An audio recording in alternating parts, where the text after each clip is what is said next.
Tompolasy tombovavy anterina ndray ny arabo mba ampirarintso antsika mianakavy izay manaraka ny miara-manonja amin'izao andro vaovao izao alarobia 7 septambra 2024 tsy misy anavahana ianareo izay naterana izay arabo mba ampirarintso izay fa na ianao eto an-toerana eto Madagasikara na ianao any ampitan'ny ranomasina any dia naterana ny arabo mba ampirarintso araba izay midika ho isika fifamatorana sy fiarahana ao anatin'ny fotoana izay iarahantsika eto zany ny tonga ihany koa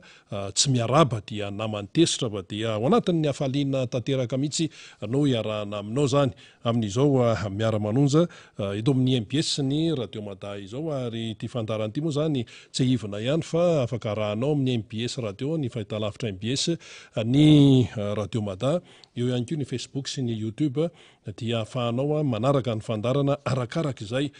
mapety anao izany. Ny faniriana dia ny iarahantsika mandritra ny fotoana izay voafaritra andehanany ity miara-manonja eto amin'ny MBS ny Radio Mada ity. Ankoatran'ny izay isaorantsika ny teknisianina tarihan'ny namana faly eo ambady eo ny eto amin'ny Foibe ny miparitaka manerana ny nosy ihany koa ny teknisianina ao amin'ny Radio Mada izay miketrika izay lafy ny teknika izay tsy maintsy tenentsika ty ampiandohany zany satria izy ireo no miantoka ny fahafahantsika mandray na ny sary zany na ny feo ary isaorantsika ilay nahary ihany koa satria dia noho ny fitantanany sy ny fitahiny no mahatonga antsika ho tafaraka ary ianao moa zany dia isaorana ao anatin'izany satria mahafohy fotoana amin'ny fandaminana maro samihafa amin'ny fanarahana ny raharaha-pirenena sy ny zavatra tokony ho fantatra amin'ity raharaha-manga eto amin'ity firenena ity. Tena liana tokoa ny malagasy amin'izao fotoana izao. Liana satria ny fireneny no tsapa ankehitriny fa tena misy manitsakitsaka. Ny fireneny no tsapan'ny malagasy fa tena atao ambany zavatra tsy raharahiana vokatry ny fitiavan-tenan'olombitsy. Vokatry ny fitiavan-tenan'olombitsy, vokatry ny fitiavam-pahefana diso tafahoatra ary vokatry ny fitiavan-tena ihany koa ka mahatonga any amin'ny fanaovana zavatra mamofady eto amin'ity firenena ity. Inona moa ilay hoe mamofady? Ny mamofady dia tsy inona akory fa ny fantikana ny lalàna eto amin'ny firenena. Lalàna foana ny resaka. Lalàna. Ary io dia tafiditra ao anatin'ny fanabeazana olom-pirenena. Mila arahana ny lalàna fa rehefa arahana ny lalàna tsisy ny olana. Mandeha zoli ny fiainan'ny rehetrarehetra rehefa arahana amin'ny atsipiriany izay lalàna izay. Fa ny fanabeazana izay nisongadina tao anatin'ny 5 taona nitondrany ny rezima Andry Rajoelina dia fanabeazana mitaizany olona tsy hanaraka ny lalàna. Be dia be ny pirofo milaza an'izay. Resaka hoe fanendrena gouverneur dia tsy lalàna zany, tsy araka ny lalàna zany, zavatra tsy misy ao anatin'ny lalàna zany, tsy misy ao anatin'ny lalam-panorenana izany. Ity indray dia ny fanekena olona efa vazaha. Nangataka ho vazaha dia nomeny Bernazy Cazeneuve sy Manuel Valls. Nangataka ho vazaha dia efa vazaha zany. Frantsay dia mbola misisika ihany hiditra hifaninana amin'ny malagasy amin'ny fifidianana prezidan'ny repoblika. Lalàna daholo zany rehetrarehetra zany fa maninona modiana tsy fantatra le lalàna ary tsy vitany hoe modiana tsy fantatra fa tena ohatra ny hamafana tongotra ohatra ny tapi.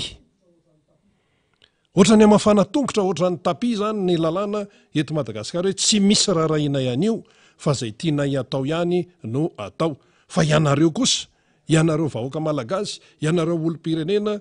dia tsy maintsy manaraka an'ty. Fa raha tsy zany nareo dia zao. Dia nahoana no misy atao hoe 2 poids 2 mesures ohatran'izany. Ny raisan'ny rehetrarehetra dia olombelona eto amin'ity Madagasikara ity. Ny raisan'ny malagasy zany. Fa ny lalàna ny firenekafa dia tsisy idirany atia Madagasikara rehefa tsy malagasy zany le olona na inona fomba nataony nazahoana ny nationalité hafa na naturalisation na inona ohatra hoe efa tsy malagasy izy zany dia any amin'ny firenena izy zany no manaraka ny lalànany ary mazava be satria ahoana moa no ahafahany manaraka ny lalàna aty Madagasikara nefa izy tsy malagasy nahoana no misisika ihany hoe hiditra amin'ny fifaninanana satria ny fifidianana président de république dia fifaninanana io izay le fihetsika zay zany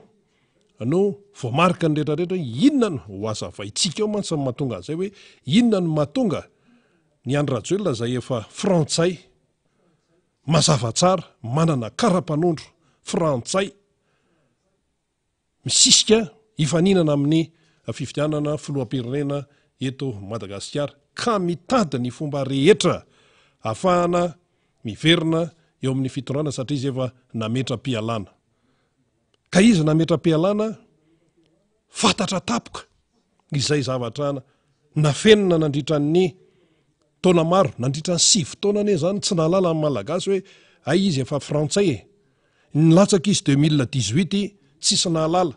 fa mipotra tapoka le iza moa no apotra an'io iza no afantatra iza ny malagasy afantatra ny taratasy mpanjakana any anaty tiroaran'ny Élysée sy ny Matignon any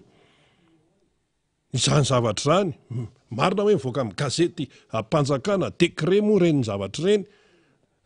hoe naturalisation décret hoe ampahafantarina fanazana tsy zany ny malagasy taty an-tany-drazana zay aloha tsy nalala an'izany na dia mpanao gazety ary satria misy miteny hoe nareo hoe mpanao gazety tsy dia tsy nalala an'izany tsy nalala an'izany zay anontany daholo ny akaman'ny namana mpanao gazety teto an-toerana fa tsy nalala an'izany fa raha nalala an'izany efa elo no nyresahana mbola vo tsy nandeha akory ny fifidianana tamin'ny 2024 dia efa mipopoka be io zavatra io ny firesahana an'io zany aty amin'ny 2024 le izy avao fantatra ny frantsay nga izy manana problema amin'izany nga ny mpitondra any Paris tsy misy raha iny an'izany fa hoe nangataka dia mena zay mangataka dia homena zay reto mifepetra manao engagement ianao fa koa tsy zarainao otra mizara mofo gasy manao engagement anao manao fanekena ianao rehefa hoe frantsay anao zany dia manaiky an'ity eny ary dia manao sini efim-polo efinjato angamba zany ny nazavaina teto fa io zavatra tsy mandeha ho azy zany ianao zany efa any Frantsa any dia mitady ny hirika rehetrarehetra dia ampiasaina daholo ty rafitra eto Madagasikara ty apanaiky ianao hoe afaka mirotsaka amin'ny fifaninanana fifidianana présidentan'ny république dia ampiasaina ny androm-panjakana dia tsy raharahiana zay eritreritry ny olona any ilay voaka malagasy zany amin'izay fotoana zay tsy asiana resaka fa zao raha ohatra ne hatramin'ny voalohany hatramin'ny taona 2014 zay nazahoany Andry Rajoelina ny nationalité io frantsay io lasa frantsay zany niofo zay mihitsy le teny malagasy niofo ka lasa vazaha niofo raha miresaka taratasy ary efa namafisony hoe taratasy 20 centimetatra hoe lazainy hoe iny ve no problema ho an'ny malagasy tsy problema le izy raha ohatra ianao ka tsy midikiditra aty amin'ny rarahan'ny malagasy tsy problema zany fa problema le izy satria ianao efa rehefa voafatotra ny lalàna frantsay efa miondrika eo anoloan'ny hira-pirenena la Marseillaise frantsay efa miondrika eo anatrehan'ny sainam-pirenena frantsay efa manaiky sy nanao sini ny fanekena ny lalam-panorenana frantsay ka inona ny idirana aty amin'ny rarahan'ny malagasy ety aloha ny malagasy anao ny rarahany zavatra tsotra kely zany ohatrany tsy fahafahan'ny hoe malagasy madio mangarangarana miditra amin'ny rarahan'ny frantsay amin'ny rarahan'ny frantsay izay manana zosy voafatotra ny lalàna frantsay samy manany lalàna ny firenena tsirairay samy manany lalam-panorenany ny firenena tsirairay ka rehefa tsy tafiditra ao anatin'le matematika ny domaine de définition ao anatin'le cercle ianao zany dia efa any ianao any amin'izay firenenao ianao no manao zay mapetipety any Frantsa ianao zany tokony anangana TGV any Frantsa ianao zany raha misy fifidianana filoham-pirenena any Frantsa i Macron sy mahazo milatsaka tsony ko dia any ianao no tokony ianao ny uparanao any atao upara Frantsa sa tsy fantatra raha any misy fifidianana filoha-pirenena fa tsy aty diso be mihitsy nylay etsika zay atao hoe misy an'izao hoe misy upare sinsisy tsy aty Madagasikara ny tokony isy an'izany fa le olona toananareo ane ry upare de frantsay tsisy afaky ny andahan zany ka nahoana ny malagasy no ampilarina amina frantsay io zany tsy resaka eo hoe resaka hoe olona fa le tena hoe lalàna mihitsy ahoana no hitsakitsahana ohatran'ny tapi lay lalàna eto Madagasikara zany no tena hoe fanabeazana ary makitoka izany ty Madagasikara ty tsy mandroso fa miodikodina fotsiny na miemitra mihitsy de vokatra izay fitaizana ny olona tsy anara-dalàna izay fitazaina ny olona tsy anara-dalàna satria le mpitondra le régime le fitondrana teto Madagasikara nandritra ny 5 taona de manome modely tsy fanarahan-dalàna tsy am'tony ihany fa efa be tsy fanajana ray aman-dreny ianao zao am'izao fotoana zao zazakely 5 taona 1 taona de efa mamalyvaly ray aman-dreny zazakely 4 taona 5 taona de efa miteny ratsy satria amin'ny fiarahamonina mampianatra azy miteny ratsy tsisy ankizy kely miteny ratsy mivoaka avy any ekibin-dreny zany rangahy tsisy an'izany fa ny fiarahamonina ny mampianatra an'le zaza ho lasa mpiteny ratsy vo 5 taona 1 taona de efa teny ratsy vary raraka zany ny fanabeazana eto Madagasikara fa le tsy fanajana ray aman-dreny dia ataony le mpitondra nandritra ny 5 taona tsy fanajana ray aman-dreny ane reny hoe fanopazana bomba lacrymogène ny président Marc Ravalomanana tsy fanajana ray aman-dreny reny ancien président zany tompoko ray aman-dreny ary tena hoe ato re ana firenena anankiray ny manana ancien président tena hoe hajainy zany fa ny eto Madagasikara nandritra ny fitondran'ny Andry Rajoelina dia vingavingaina ny ray aman-dreny pirenena tsy ny ray aman-dreny pirenena ihany fa hatrany amina ray aman-dreny mpiangonana tsy raharaina nampiantso any FFKM le faraparateo fa tsy tonga ny fitondrana omaly zao ny FFKM no nampiantso farany fa ireo candidat zay ny collectif ny candidat dia navitribitrika mihitsy tonga io moa zany tsisy hoe mbola hoe fanambarana hoe ahoana fa ny teniny ray aman-dreny mpiangonana hoe mbola mandeha ny fampidiniana de mandeha ny fampiresahana sinsisa ary reto le collectif ny candidat dia manaja ray aman-dreny ny tsy fanajana ray aman-dreny zany de miteraka fampitehan'ny firenena ary zany ny fanabeazana no entina teto nandritra ny 5 taona de io izy io mbola mitoy indray sady tsy ajaina ray aman-dreny no tsy ajaina ny lalàna inona ny firenena andeha am'izany ka te hiala am'izany ny candidat 12 te hiala am'izany tsy te ampiaina an'izany tsy fanarahan-dalàna sy ny fampitehana fanabeazana zany ny taranaka faramandimby fa ny taranaka ny sasany angamba beaziny am'izany hoe beazina amin'ny tsy fanarahan-dalàna le tsy fanarahan-dalàna io ane ahitana taratra ny fomba fianabeazana an'le olona efa resultat io tsy fanarahan-dalàna io ka nanahoana zany ny fomba nanabeazana nireo rehetra izay manitsakitsaka lalam-panorenana sa ve hoe satria mantsy io resaka fanabeazana io miainga ao atokantrano aloha fanabeazana hoetin'ny tokantrano de fanabeazana ihany ko izay hoetin'ny fiarahamonina misy an'le olona fa anjaranao zany no mandanjalanja tsara hoe aiza no ametrahana ny tongotra fanabeazana toy inona de ny taranaka malagasy ve zany beazana tsy anaraka lalam-panorenana fa zany zay mapetipety ihany beazana amadika palitao amin'ny resaka politika ny sasany zany de tsy menatra akory tena hoe nanabatibaty ny fitondrany Andry Rajoelina tsy ela akory nanabatibaty nanaratsy ampiasaina daholo zao karazana voambolana rehetrarehetra zao nanaratsy ny fitondrany Andry Rajoelina zany le régime sao io hoe ratsy hoe tsy manino misy fanambanina olona io hoe Mivoaka hatramin'izany resaka gidro zany, inona indray zao io resaka io? Hoe zany ny anton'ny alana tao amin'ny mampara. Nisy miteny an'izany, hoe ny alanay tao amin'ny mampara ane. Mampara mahafantatra an'izany daholo ny rehetrarehetra, ny alanay tao ane. De noho ny fitenenan'ny olona tao hoe tsy mahazo mitondra firenena ny ragidro. Misy endri-javatra tena tsy mety. Misy fanononana biby satria gidro zany fantatsika fa mampiavaka amin'ny Madagasikara, misy fitenenana an'izany tao. De zao nefa io olona io, zay ny alany tao. Zao izy lasa miditra any amin'le ekipa Notsekera indray. Zany ny eto Madagasikara, zany ny fanabeazana omena. Zany antsoina hoe mpanabe tompoko, mpampianatra miainga any amin'ny ambaratonga voalohany, miakatra tonga aty amin'ny ambaratonga faharoa, ambaratonga faharoa fototra, ambaratonga faharoa manokana, primaire, secondaire,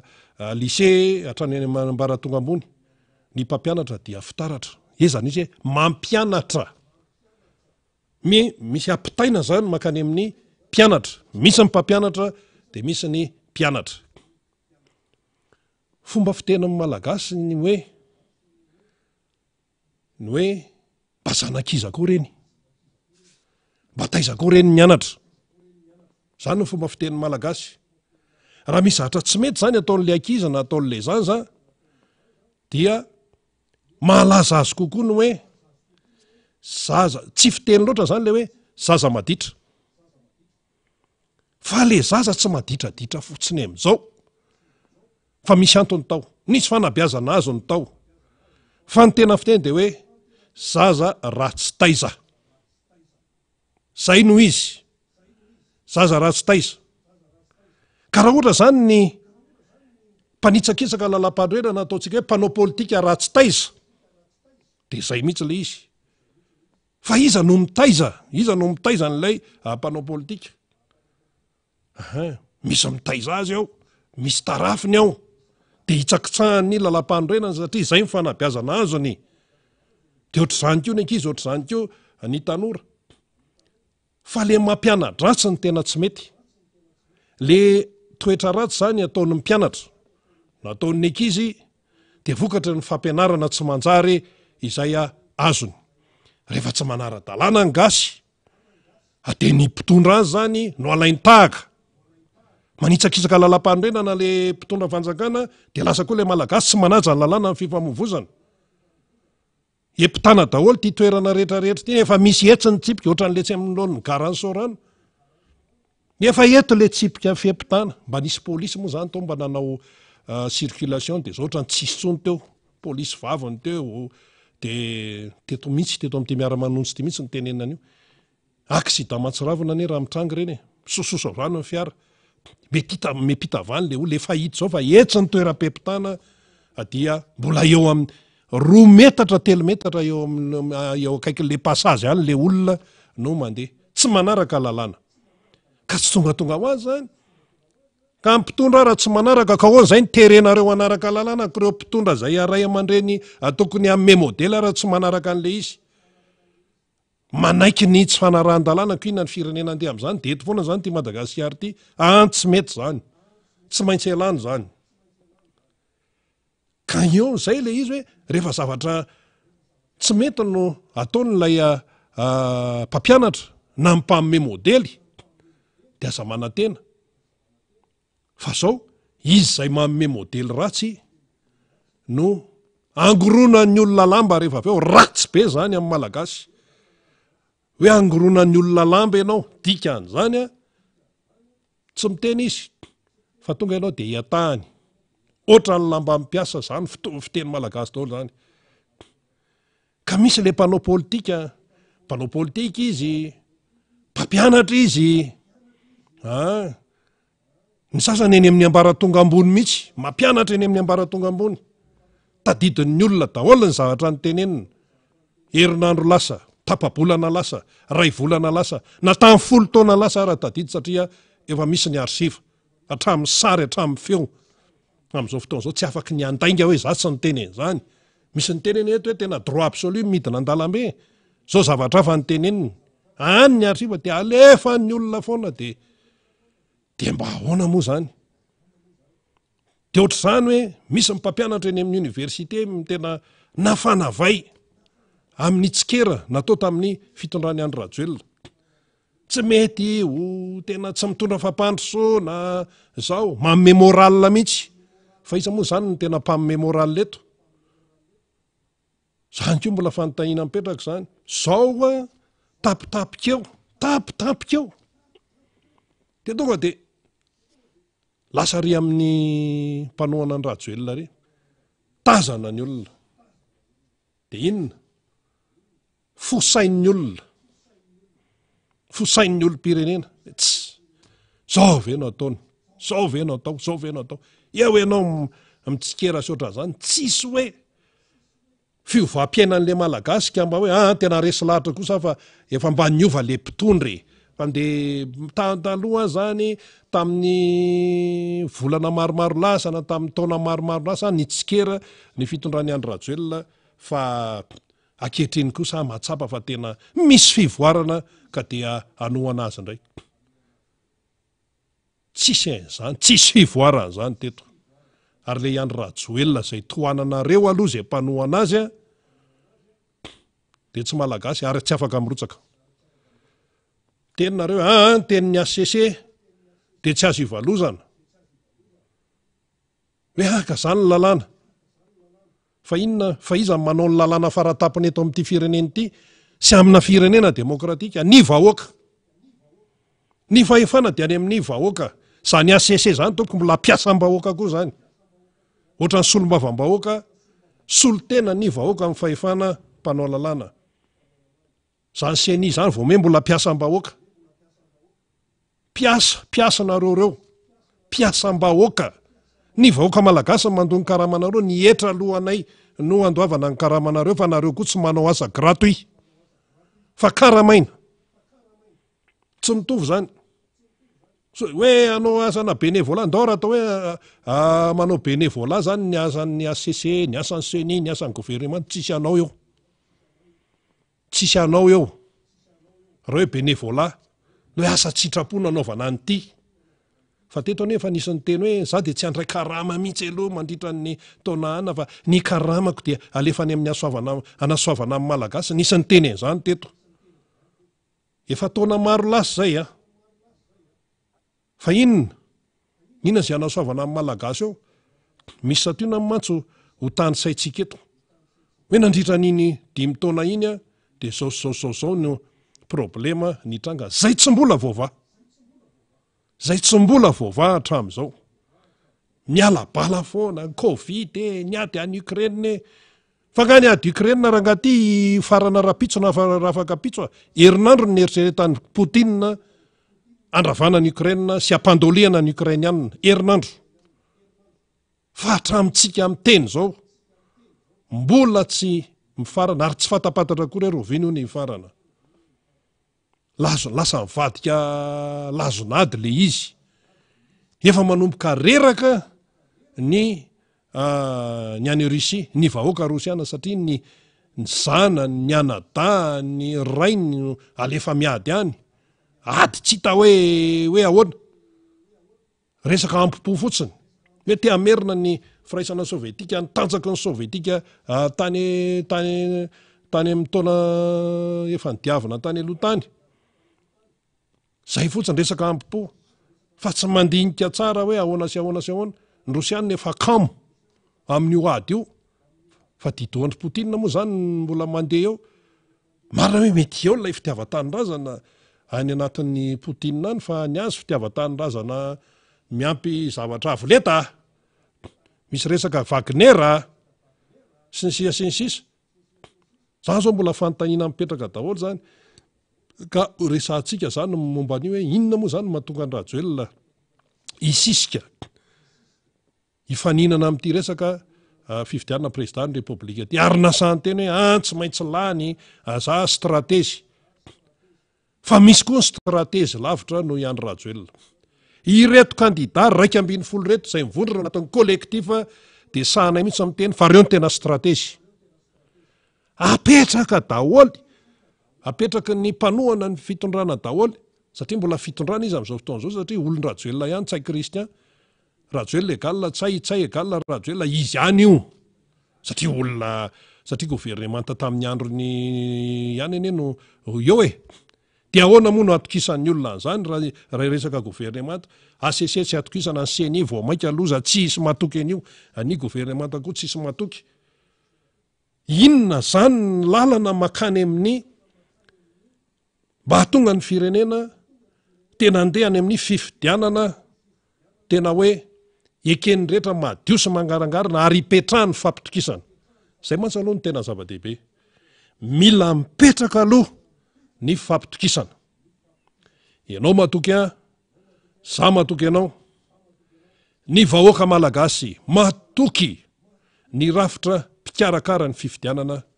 ny rafitra mpikarakara ny fifidianana matoky ny vahoaka malagasy. Ka ireto rafitra mpikarakara fifidianana izay misy amin'izao fotoana zao, reto ve atokisana sa tsy atokisana? Valiny tsy atokisana, satria ampangainy ny fietsika nataony, ampangainy ny fanapahan-kevitra izay nataony. Ka iny le fanapahan-kevitra iny mahatonga ny malagasy tsy atoky. Efa vazaha zao i Andry Rajoelina mbola nekena ihany. Zao lasa miteraka fisavoritahana ilay izy. Modiana tsy fantatra fotsiny lelana ka zao ka io ka zao ka zao ka zao. Amin'ny lafiny ara-moraly, amin'ny lafiny maha-olona. Ary lizy nafenina dia avy eo tratra. Zay ny tena probleman'io. Tsy hoe problema moa zany le izy fa lasa miteraka fisavoritahana. Satria misy tsy mirarao, satria le zavatra nafenina.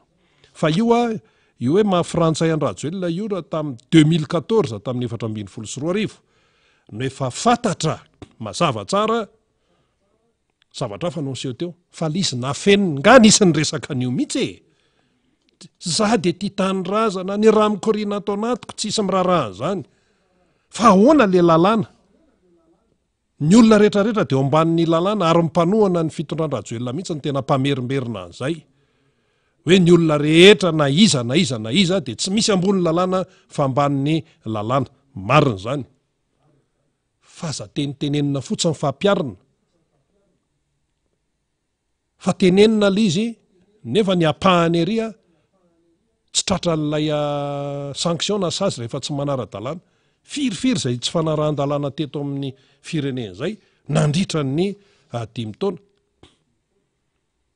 Ary le izy nefa fantatra fa le rafitra izay tokony hampiatra an'izay no lasa miditra ao anatin'ilay raha tsy fanarahan-dalàna dia miteraka ny tsy fahatokisan'ny olona intsony. Raha hoe tena dinihana zany, raha hoe tena mandinika zany ny eo anivon'ny fitsarana momba lalam-pandrenana, raha mametraka tsara ny hoe tombotsoan'ny firenena, tombotsoan'ny firenena, efa fantatra zao ny opinion publique, efa fantatra fa hoe tena tsy mety amin'ny malagasy zany hoe vazaha zany milatsaka eo. Dia tokony mametra-pialana amin'ahim-pony ny eo anivon'ny fitsarana mavo momba lalam-pandrenana mpikambanao. Tokony mametra-pialana amin'ahim-pony ny gouvernemanta. Tokony mametra-pialana amin'ahim-pony atosiky ny fieritrretany amin'ny fandinihana milamina tsara ny fiainam-pirenena ny eo anivon'ny CENI. Tokony izay le izy. Naninona ny général Gabriel Ramanantsoa, général de division Gabriel Ramanantsoa no nahavita nametra-pialana. Rehefa nisy krizy teo aminy, ny krizy tamin'ny Gabriel Ramanantsoa mbola maivana raha oharina ny amin'izao. Tamin'ny andron'ny Gabriel Ramanantsoa tsy isy an'izany hoe fandikana lalam-pandrenana zany, sisa. Marina hoe nisy fotoana fikitihana, tsy maintsy nikitihana ny lalam-pandrenana Première République. Fa tsy maintsy tamin'ny fanapahan-kevitra hoe général Ramanantsoa nakaty amin'ny famindrana fahefana tamin'ny Ratsimandrava, nahoana voalazana lalam-pandrenana tamin'izany zany, nisy loi constitutionnelle dia tsy maintsy nataony référendum. Inona ny dikan'izany? Naverina tany amin'ny vahoaka dia ny vahoaka no nanapa-kevitra. Ka Andry Rajoelina raha hanova zavatra ireo zavatra goavana be.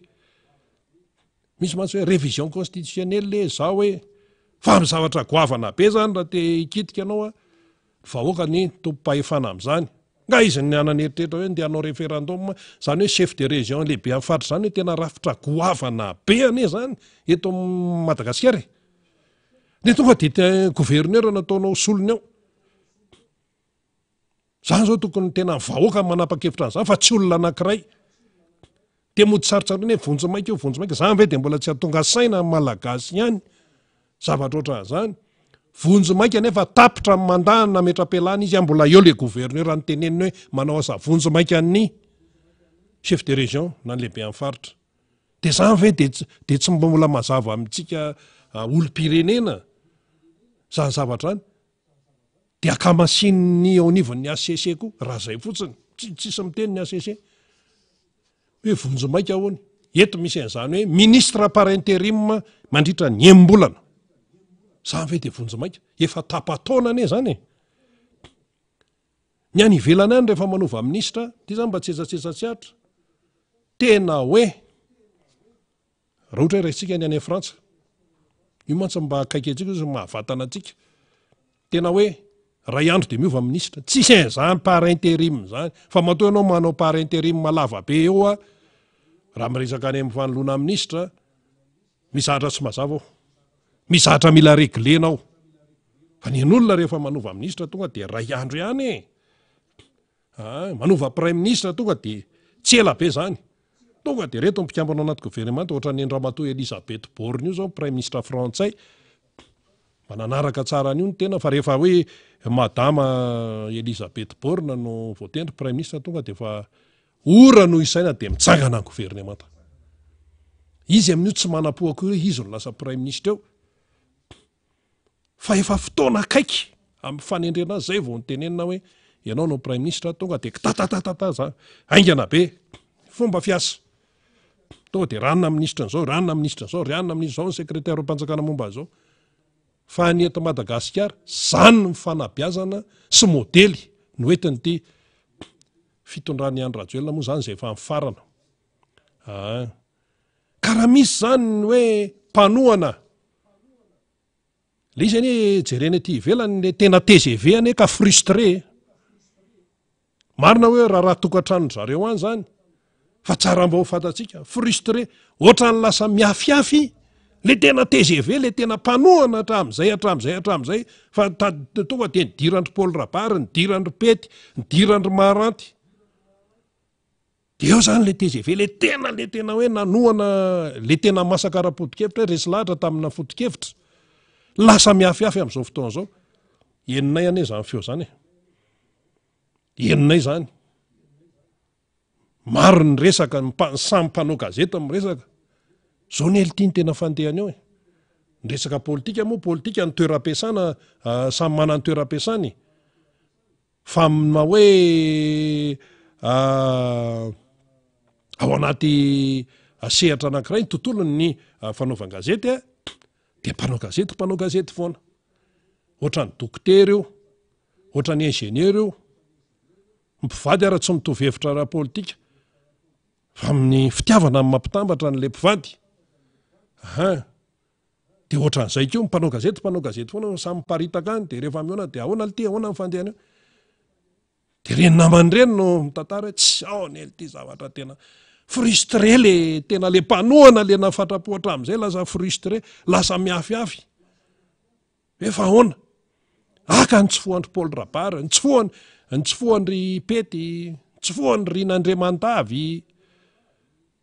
Jean-Louis Robinson moa zany efa teo fa reny tsy TGV reny. Armada reny. Vao tsy lany izy tamin'le fifidiana président république dia lasa izy mipitika anakary dia fotikevitra ve zany. Ianao ve zany dia mijoro tena hoe araka ny fotikevitra. Sabakon'le hoe tsy mitaingina soavaly maty. Zany ve mifanabeazana entiny eto amin'ity fireneny ity hoe tsy mitaingina soavaly maty. Fa fotikevitra no izy. Sa ve hoe any amin'ny misy vola ihany. ka zany zahatra rehetrarehetra zany tompoko mila ovana eto amin'ity fireneny ity. Tsy te hanana taranaka handova zavatra tsy manjary ny malagasy. Aleo tononona mihitsy hoe ny malagasy. Satria tsika rehetra ne samy mandalo daholo eto amin'ity tany ity, samy mandalo daholo eto Madagasikara. Fa rehefa tsy maintsy ho faty daholo. Fa rehefa tsy maintsy ho faty ihany. Rehefa samy mandalo ihany satria fandalovana teny ety ambonin'ny tany, tsy aleo ve mametraka zavatra tsara. Ho tadidy ny taranaka toy izay zavatra ratsy, zavatra tsy manjary ano ho tsarony ny taranaka. Ka mahatonga ny taranaka mihitsy mety hiteny hoe ndeha hovako ny anarako. Satria le anarana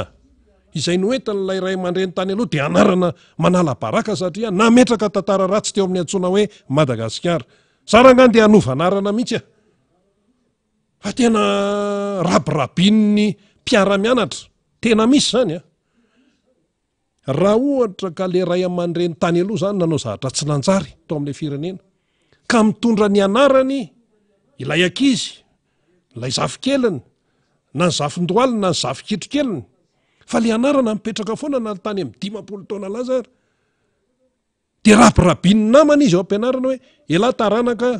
mpivarotra tany razana, elahy taranaka mpiraitsi-kombakomba tamin'ny mpanjana tany, elahy taranaka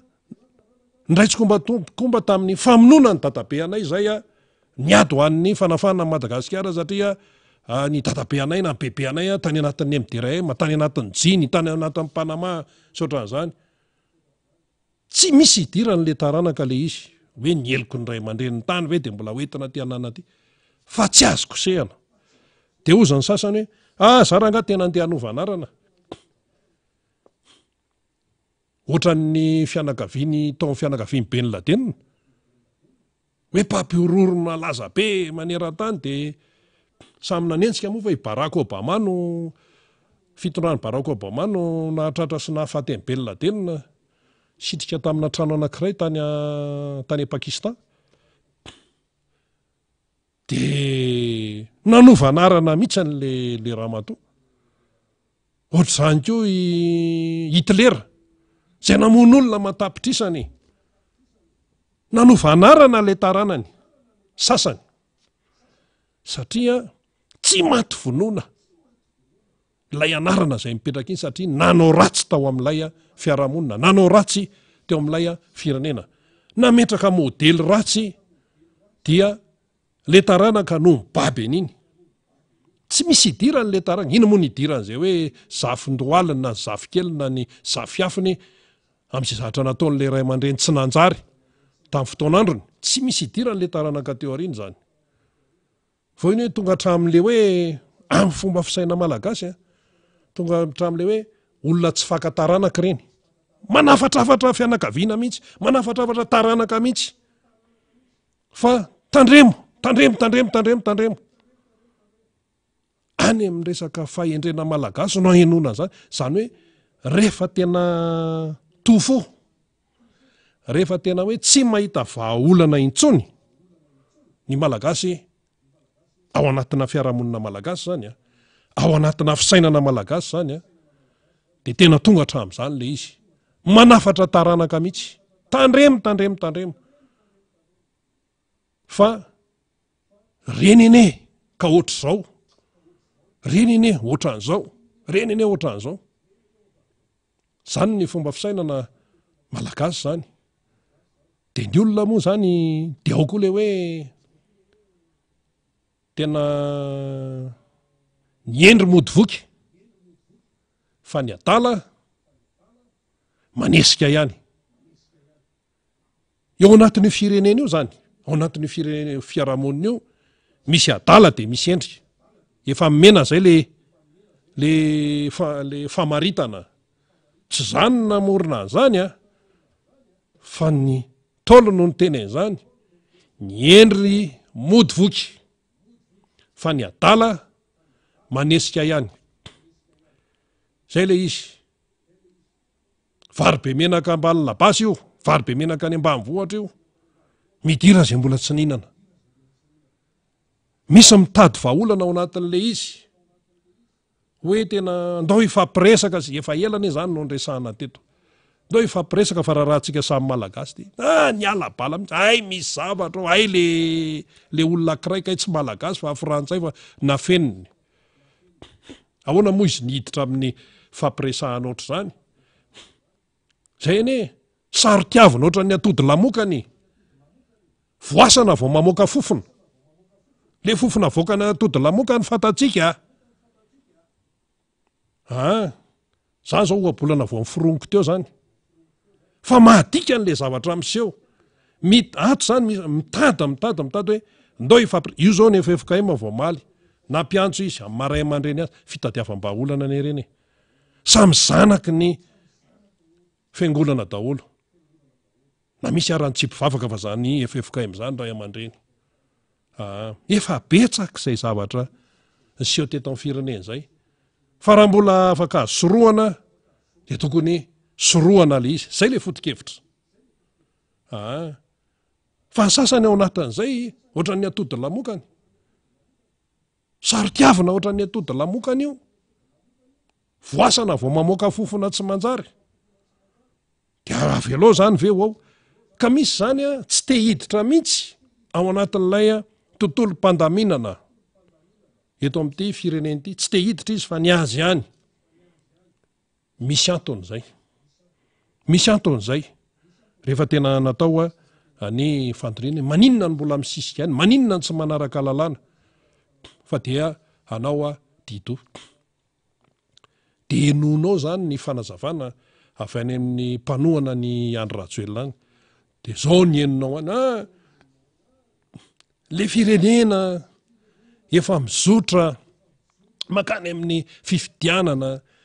tsy misy lalana fa tsy ny fifidianana ihany ampaba demokratika no ahafahana iatrehana makany amin'ny fifandimbiasam-pahefana ara-demokratika de ny fifidianana ihany ka ireto mpanohatra reto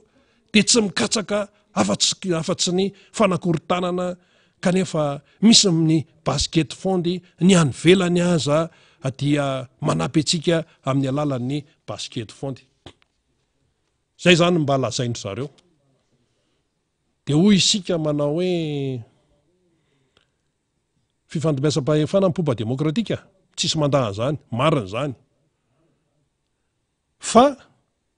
fifidianana arrangé fifidianana misy alatra maske fifidianana izay saritsary-pifidianana no atao ka iza no anaiken'izany zay mpikarakara ny fifidianana rehetra seni ACC gouvernemanta efa hita amin'ny baribary zao fa momba na olona le olona le ombany io anefa le fitongilanana io anefa io mihitsy ny problema fa tsy ekeny reto raiky amby folo zay mpifaninana aminy hoe tsy ho haitao io anaran'io tsy ho haitao io anaran'io fa tsy izy io fa frantsay tsy izy io fa frantsay efa lava be ny fanazavana momba zay zay ane le izy rehefa miala tao io numéro 3 io satria frantsay satria fa mazava be raha ilatsaka izy ane afaka milatsaka fa ny frantsa tsisy manaka anazy mihitsy izy rajoela raha te hilatsaka ho filohampirenena any frantsa Macron tsy mahazo milatsaka tsony mety mba manana chance izy zany fa Marine Le Pen tsy maintsy hilatsaka eo Jean-Luc Mélenchon to tsy hanao tsony keo fa leo de misafidy ny républicaine misafidy ny socialiste asa ry Hidalgo madame Hidalgo be ny tanàna amin'ny Paris raha mbola asana na tsy satsono nendry zareo misy primaire fa tsy hoe apetrapetraka fotsiny am'izao ohatra ny reny nataony tiako Madagasikara eny misy congrès paritra aloha zay vao mefara amin'ny congrès national fa tsy ohatra ny eto Madagasikara hoe mangalatahaka nataony tim fotsiny mangalatahaka nataony ny tiako Madagasikara ka raha mangalatahaka amin'ny zavatra tsara moa aninona fa tsy hainy mihitsy le izy tsy hainy ny président candidat larana fadimy zao président Marc Ravalo manana mapy plus petrapetraka mihitsy velohandray angalatahaka eo fa izy Rajoelina koa moa zany tsy afaka milasaka satria izay ihany koa lasa ohatra faux débat izy raha mbola iresaka an'izany hoe karaha ilatsaka eo zany Rajoelina dia ahoana ny azy ny projet de société zay teneniny ihany tsy misy meno an'izany tsony satria izy tsy afaka milatsaka zay voalazan'ny lalàna afaka milatsaka izy fa ny Frantsa raha tsy manana toko politika izy afaka manangana toko politika misy fepetrisakarazany keo amin'ny fananganana toko politika any Frantsa any satria izy efa frantsay izy ka inona moa ny olana tsisy olana raha ny Frantsa izy no milatsaka fa raha milatsaka ifaninana président république ty Madagasikara Andry Rajoelina dia olana tena olana zay zany no fipetrany dia ahoana sy ahoana zany ny fandehan'ity raharaha ty mazavany amin'izao fotoana zao fa ny candidat zany na ny collectif ny fiarahamientana ny candidat miampy ny angaredona izay eninivon'ny olom-boafidy indray moa zany zao ny efa niainginy ny député ary mitombo isa ihany ny député amin'ny resaka angaredona solo tena mbahoaka reo fa tsy olon'olom-pona mitombo isa ary io tsy hijanona eo amin'ny député io angaredona io fa hitatra trany amin'ny tompona andraikitra tany aloha tany mety be ny tanàna tany aloha olom-panjakana tany aloha sensisa dia hitatra io reny zany efa pirofo manazava hoe mizatra tsy mety mihitsy leto a Madagasikara raha mbola misisika ihany amina fifaninanana ilay olona tsy tokony hifaninana ny aty amin'le hoe tsy atokisana ny ACC tsy atokisana ny CENI tsy atokisana ny gouvernemanta ny Tsay Christian iny efa mazava soloa ireo mazava iny fa ny voalohany aloha dia tsy mila vazana tsy mila frantsay ifaninana amin'ny malagasy amin'ny fifaninanana amin'ny fifidianana président ny république satria frantsay le olona aza hodikotina le resaka ary zay no hitambaran'ireo candidat 12 ireo samy manan'ny foto-keviny na ny anarany atoko na n'olotra azy ara tsy mitovy fa nitoviny kosa dia hoe kosa tsy mety zany hoe frantsay ndia hifaninana amin'ny malagasy amin'ny fifaninanana amin'ny fifidianana filoham-pirenena tsy mety zay no fahitany ny aty amin'ny candidat 12 azy ary amafisan'ireo solombavam-bahoaka amafisan'ireo zay ao anatin'ny angaretona amafisan'ny aty amin'ny sehatra hafa ny société civile any raha ohatra izy maneho hevitra manana amin'ny foto-kevitra ijoroany ny fiarahamonim-pirenena fangamo ny collectif ny candidat mifanao dilina tamin'ny fiarahamonim-pirenena hoe mifanaraka hoe zao ny fomba fijerinay aty amin'ny collectif ny candidat dia nareo société civile koa zany tsy maintsy manaraka an'izay tsy zany fa ny zavatra teneny samy manao fanambarana samy malalaka amin'ny fanambarana izay ataony amin'ny fionana izay ataony misy mivoy mantsy any ambadimbadika any hoe le société civile lazain'le mpanohatra fa hoe mitovy hevitra aminy ny fitoviana hevitra dia tsy misy hoe ianao tsy maintsy manaraka ny heviko na hoe ianao tsy maintsy manaraka ny hevitray fa ny fitoviana hevitra dia mazava tsara fa noho ny samy fahitana mahita ny collectif ny candidat mahita any akamarony ny société civile fa mibriko any amintsizy ilay eto Madagasikara misy fanitsakitsahana lalam-pandrena eto Madagasikara ohatra ny tapi famafana tongotra ny lalam-pandrenana eto Madagasikara amin'izao fotoana izao ho an'ny mpanao sarisary zany ho an'ny reny mpamoaka aingam-panahy amin'ny alalan'ny sary reny de mitovy ny fomba fijery fa tsy midiko zay hoe ny collectifna candidat baikony société civile société civile baikony collectifna candidat tsy zay fa zay le hoe fijoroana amin'ny tsy mety zay makarary rendoany sasany ka velao arary endo eo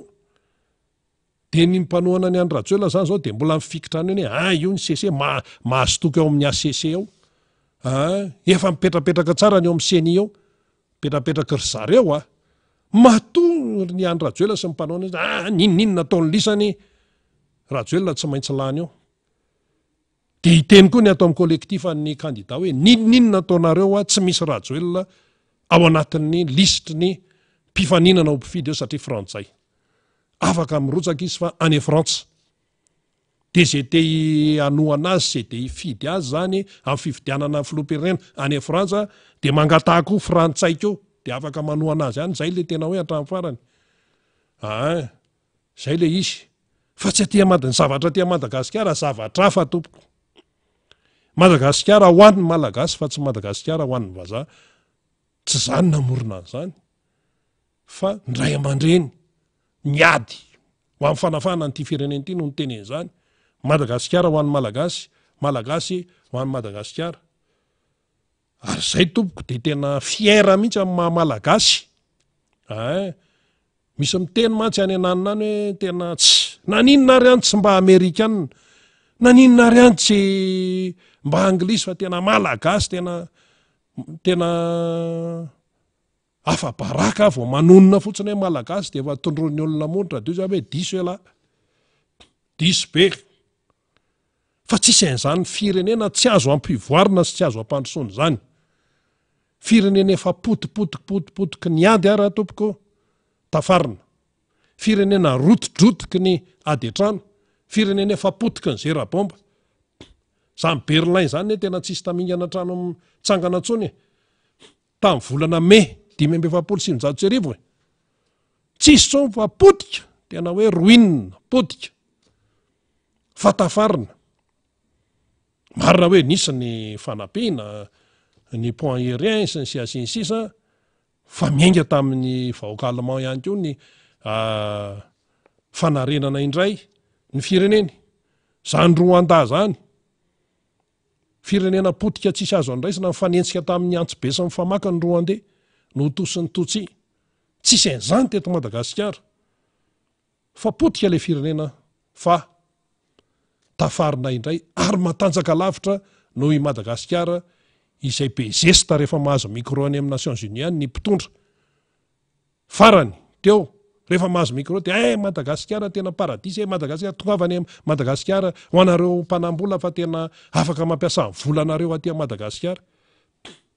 ny tena mpanambola tsy tonga aty zany reny le vazaha tsy aninona tsy de makaizy reny ny tonga aty animba ny zazavavy gasy fotsiny no alehany aty satria hoe mantra le gasy zany mbola raha be manaraka ny arabe zany fanajana ny zon'ny ankizy ny fiarovana ny frontière tsisy mandeha am'zeloniny moa zany le olona ka tsy malagasy fa frantsay zay zany le izy de inona no ataony eo anivon'ny mpanohana ny zao zavatra tsy mety zao ny ataony de rehefa anao faneho-kevitra zany ny aty amin'ny mpanohatra satria efa mpanohatra ny azo ilazana ihany koa zany reo candidat 120 reo dia anaovana an'izao fandrirarana isaky mihetsika zao matona nanapa-kevitra ny teo anivon'ny candidat 120 eo amin'ny palais de sport efa nisy nanadiady tao efa nisy olo tena ny candidat manaka renseignement malalaka sa tsy malalaka ny Zoma de hoe libre zay ny vali teny azo avany ohatra hoe ny ao amin'ny tafita zany satria ny tafita mantsy no rafitra mpitatana an'io lapan'ny kolotsaina sy ny fanatanjahanteny io tsy adala akory ny aty amin'ny collectif ny candidat zany ny teny hoe Zoma zany no raisinay anaovana an'ilay famirina vahoaka no atao ao hitondrana amin'ny vahoaka satria ry Andry Rajoelina afaka namory olona tao. Fa maninona ny hafa ny tsy afaka? Fa nijerena fotsiny zany hoe libre sa tsy libre. De matoa zany mivoaka amin'ny fitenena hoe amin'ny zoma de libre zany nahazo information avao zany. Fa le avao mitafita indray, zavatra hafa indray no lazain'le sasany. De avao ihany eny namana teknisianina indray le fanambarana natao tany amin'ny Facebook reny sa inona. Nisy filazana indray hoe ohatrany tsy zany indray le izy. Aloha ka namana teknisianina tonga de avoaka aloha de vakitsika eto. Ahitana zany, io le izy. Tafita de misy logo an'ny tafita ery zany, ery ambony ery. De hoe fampafatarana. Ny tompona andraikitra mpitantana ny lampan'ny fanatanjahantena dia mampahafantatra fa tsy marina velively. De nataony matevitevina le hoe tsy marina velively ny filazana fa hisy ny fivoriana ataon'ireo kandida raika ambin'ny folo eto amin'ny lampan'ny fanatanjahantena Mahamasina ny zoma 7 septambra 2023 ho avy zao. Ny tompona andraikitra dia manamafy fa efa misy ireo fandaram-potoana mazava tsara mifanaraka amin'ireo fangatahana na hazo alalana ampiasa ny lampan'ny fanatanjahantena ary manana ny taratasy fahazahoan-dalana. Koa amafisinay fa tsy anisan'ny voarakitra ao anatin'ny fandaram-potoana io fivoriana io ary tsy mitombona ny fampelezana vaovao mahakasika ny fivorian'ny kandida raika ambin'ny folo eto amin'ny lampan'ny fanatanjahantena. Antananarivo fa 17 septambra 2022. De ny talehan'ny fitantanana directeur de gestion du infrastructure zay zany manao siny de misy tomboka. Zay zany le izy. Inona indray zany ny dikan'izany? Dikan'izany zany de zao. Lasa ohatran'ny polisy volera zany ty raharaha ty. Lasa ohatran'ny lasa kilalao zany ty raharaha ty. Ny tato amin'ny kolektifan'ny kandida matony teny de efa nisy fanadiadiana nataony. Ary tsy hoe olona ny ivelan'ny tafita no nanome an'ilay information satria nisy fanontaniana hoe meo ny fotoana hoe mampalalaka an'io hoe libre, rovina ny libre, rovina ny malalaka. De mivaly teny avany eno ny rehetrarehetra hoe ny alakamisy sy ny zoma olona avao no ny teny an'izany. Misy sary any, misy olo tena ny kandida mifampiresaka tsara amin'izay olona tao. Fa tsy ny olona mitafita indray nde hifanilika hoe ka le nyteneny iny ene tsy marina ny teneny iny sisisa. Zay le izy zay. Aka ny kolektifan'ny kandida mazava ny azy. Nanontany izy aloha tsy mpivarotra anana teny amoron-dalana tompoko nanontanian'ny kolektifan'ny kandida. Tsy olona ny ivelan'le sehatry ny tafita no nanontaniany fa olona tao. De hoe zao. De hoe ny tafita ve zany tsy mahay miasa, tsy misy cohésion tsara ve, tsy misy fifandraisana tsara ve zany, tsy aty amin'ny resaka televiziona izy tsy misynchrone tsara ve sa ahoana ny ao. Ka ny olona tsy miraraha zany fa fomba fiasany zany fa matoa zany nivoaka iny fitenenana iny hoe zoma dia efa nisy fanatonana tao. De indray zany le fanambara iny teny zay tsy mahalala an'izany fa tsy mahalala an'izany amin'ny zoma 20 septambra zany zay sinsisa. Zay le izy zay.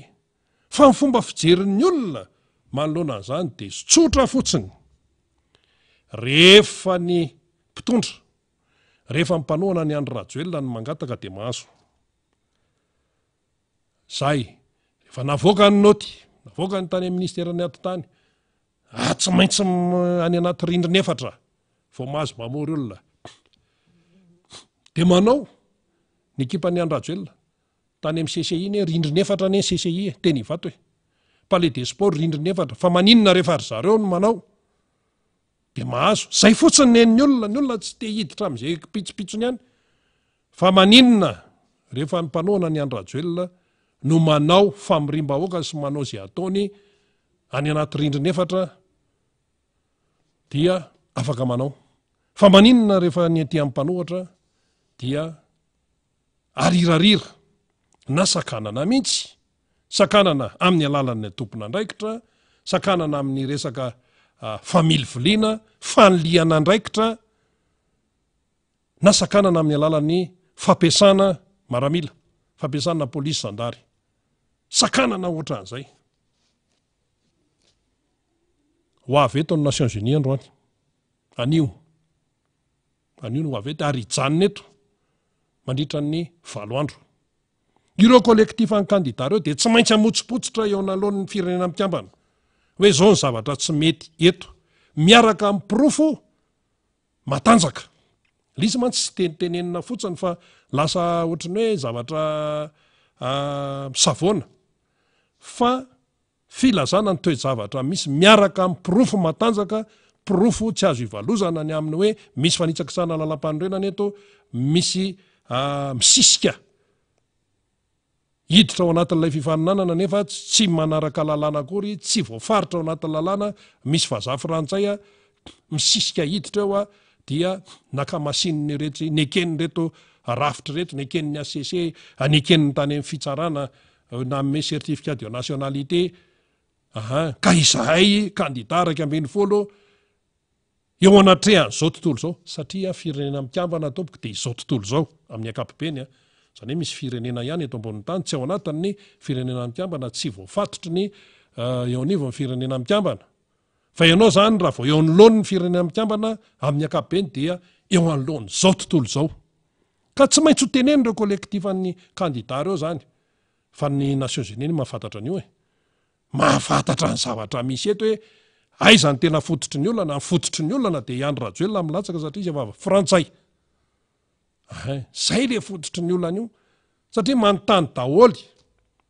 ny mpanara-baovao maneran-tany fa inona ihany ty hoahoa tsy misy farany ao Madagasikara ty,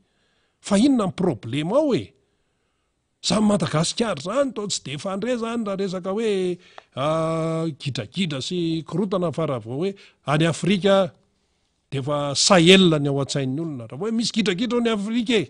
Mali ny ao an-tsain'ny olona, misy gidragidra ao ny any Afrika Gabon ny any an-tsain'ny olona. Reo nisy nanonga-panjakana isan-karazany tany amin'ny faritra Sahel zao ilay izy efa manomboka mena atsimo mankaty. Raha vao resaka Afrika, problema ny Afrika dia zany no ao an-tsain'ny olona, ankoatran'ny hoe loza voajanahary horohorontany tamin'ny Maroka sy tondra-dranobe tany Libia. Zany no ao an-tsain'ny olona raha vao resaka hoe Afrika hatramin'izay. Fa any amin'izao Madagasikara ny ao amin'ny lohalarana amin'ny mason'izao tontolo izao hoe fa inona no mitranga ao Madagasikara, fa inona no mitranga ao Madagasikara. Ny mitranga ao Madagasikara dia misy vazaha frantsay misisika ny ifaninana ho fidiana ho président ny repoblika, tsy mifanaraka ny lalàna ny Madagasikara nefa zany, kanefa dia neken'ny rafitra izay gardien ny lalam-panorenana, neken'ny ACC dia mbola misy fahefa-pitsarana ihany koa na miazy ny certificat de nationalité. Dia ny filohan'ny Sénat izay anomeny lalam-panorenana ndraikitra hoe tantana chef d'état par intérim tsy nentinanao, dia neken'le ACC le fitsarana momba lalam-panorenana, dia le gouvernemanta izay olon Rajoelina daholo izy menakavy no mitantana ny firenena. Zay no antony savorotana ao Madagasikara. Dia ozy izy mimpanontany ay dia vokatra zay ty isan-kadony, dia vokatra zany rehetrarehetra zany dia misy kandidat 13 dia ny 12 amin'ireo miaraka mitovy hevitra hoe tsy ekeny zao zavatra zao. Zay le problema ao Madagasikara raha fitinina. Dia ozy ny any ivelany hoe tsy avaizan'ny fototry ny olana. Raha zay mifandehany fijery mahitsy ny fototry ny olana dia avany amin'ilay frantsay milatsaka. Zay ny fototry ny olana. Fa rehefa tsy ao anatin'ny lisitry ny mpifaninana ilay vazaha dia afaka mifampiresaka daholo ny rehetrarehetra. de mitatra io zany tsy maintsy mankany amin'ny ahoana ny asese ahoana ny iseny ahoana n'izao fa le anankiray ty misisika de tsy atokisany tsony ireo atezeve zay namony tena tsy atokisany moa fomba fiteny zay fa mety hoe tsy ampy azy tsony tejerena daholo sy tejerena daholo ny olona ny ivelany zay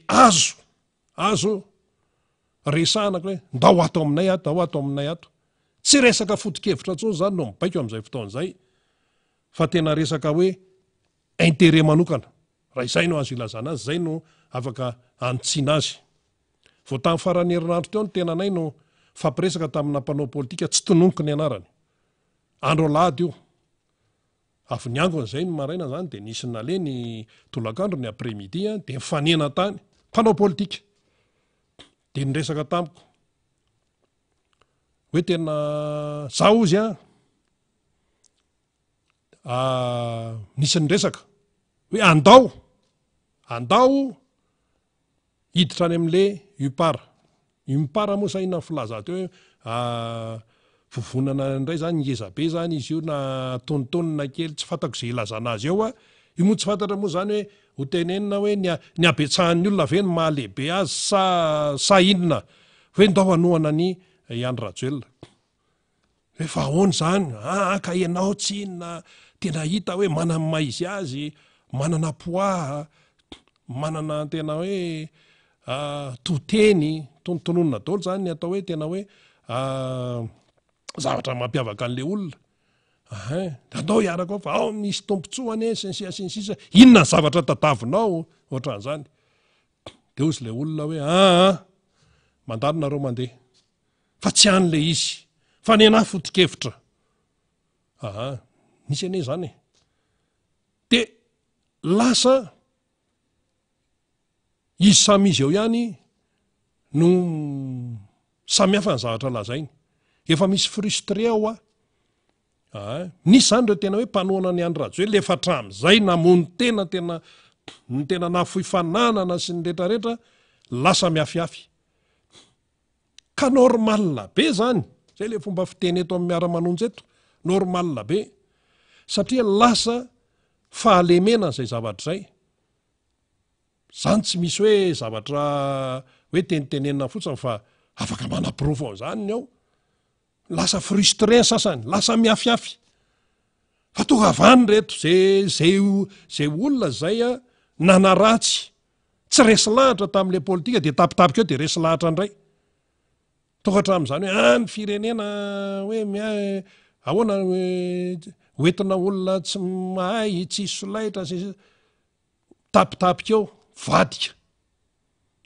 vadika indray de lasa any de azy ny azy moa zany fa so de efa zatra mivadibadika ao ka rezima hafa ny eo amin'ny fitondrana raha-pitso raha afaka-pitso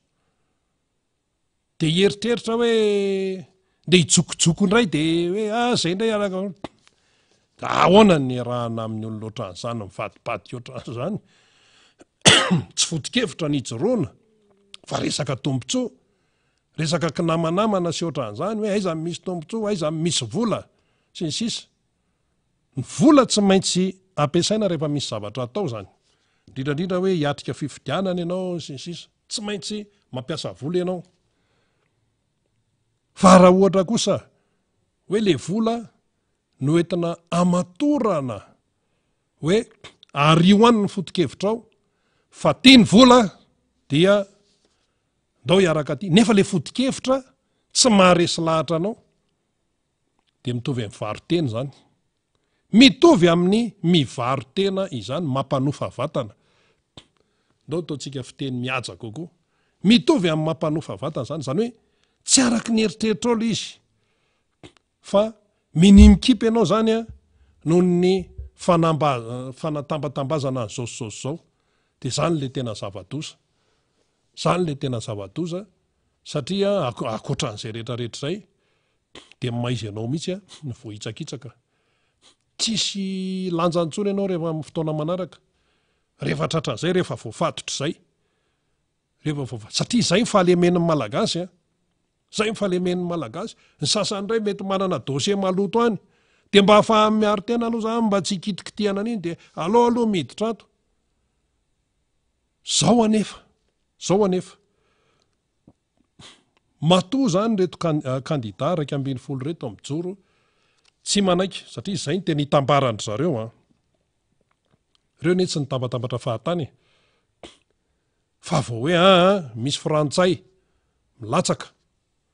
de tsy manaiky an'izany zay. Iza ny tsy manaiky an'ny filatsahan'io frantsay io de iza ny manaiky de samy naneo hevitra. De zao zany zao ny 250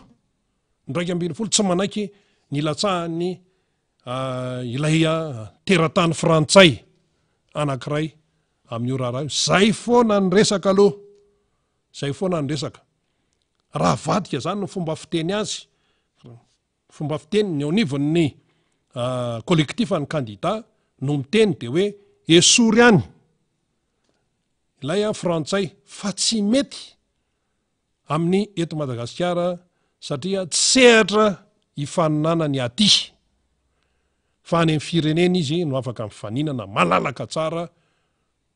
Any amin'ny firenena frantsay izy afaka mifaninana. Zay le izy. Fa rehefa miala eo io anarana anankiray io de milamina ny raha aloha ny samy malagasy amin'izay no ifandamy mety fa hitany samy malagasy, malgasy zany nefa tamin'ny resaka tany ivelany tany, tamin'ny resaka sadek reny no pitrahany zany hoe dialogy fampiresana malgasy fa tsy hoe franco malgasy hoe fampidiniana misy frantsay sy malagasy tsy malgasy ka Iany Rajoelina efa tsy malagasy tsony fa frantsay izy efa frantsay izy ka mba hampitombona tsara le hoe malgasy ny FFKM zao malagasy daholo ny ao de samy malagasy zany no mifampiresaka eto. Alao mba raharahany samy malagasy ty resaky ty fa zao le izy lasa misaviritaka de le vahoaka malagasy no mifafankiony ahoana ihany zao hoe sy ny sisa de misy ny tokatrany amin'ny menace ny fampitahorana amin'ireo mpiasam-panjakana efa tenentsika teto ty any amin'ny faritra lavitra andrina rehetra any tratrany fandrahonana de avelao izy andrahoana fa ireto kolektifa ny kandida reto de hijoro hatramin'ny farany amin'ny tsy fanekena ny filatsana vazaha frantsay amin'io fifaninanana io. De ndeha raha ho resahantsika amin'izay ny amin'ny hoe satria tsika mandalina eto amin'ity miara-manonja eto amin'ny MBS ny radio mandady ty hoe maninona moa zany i Iany Rajoelina no misisika, maninona izy no misisika hifaninana amin'io resaka fifidiana prezidan'ny republika io ka manao ny fomba rehetrarehetra mba hiverenany eo amin'ny fitondrana na de tsy ao anaty sehatra ary izy. Inona ny mahatonga azy hisisika anao an'io? Tsotra fotsiny valiny. Ny mahatonga azy hisisika amin'ny hoe mbola hifaninana eo na de efa tsy koty ara satria izy tsy malagasy dia mba ahafahany zany miaro tena satria nandritra ny fotoana zay ny tantana ny firenena tantana any amin'ny Madagasikara dia be de be ny zavatra nitranga ka raha tsy tafaveriny eo amin'ny fitondrana intsony izy de ho marobe tsy tambo isaina ny fanontaniana mipetraka mila valiny avy any aminy. Zay mahatonga an'io matoa izy misisika hiditra eo ary tsy izy ihany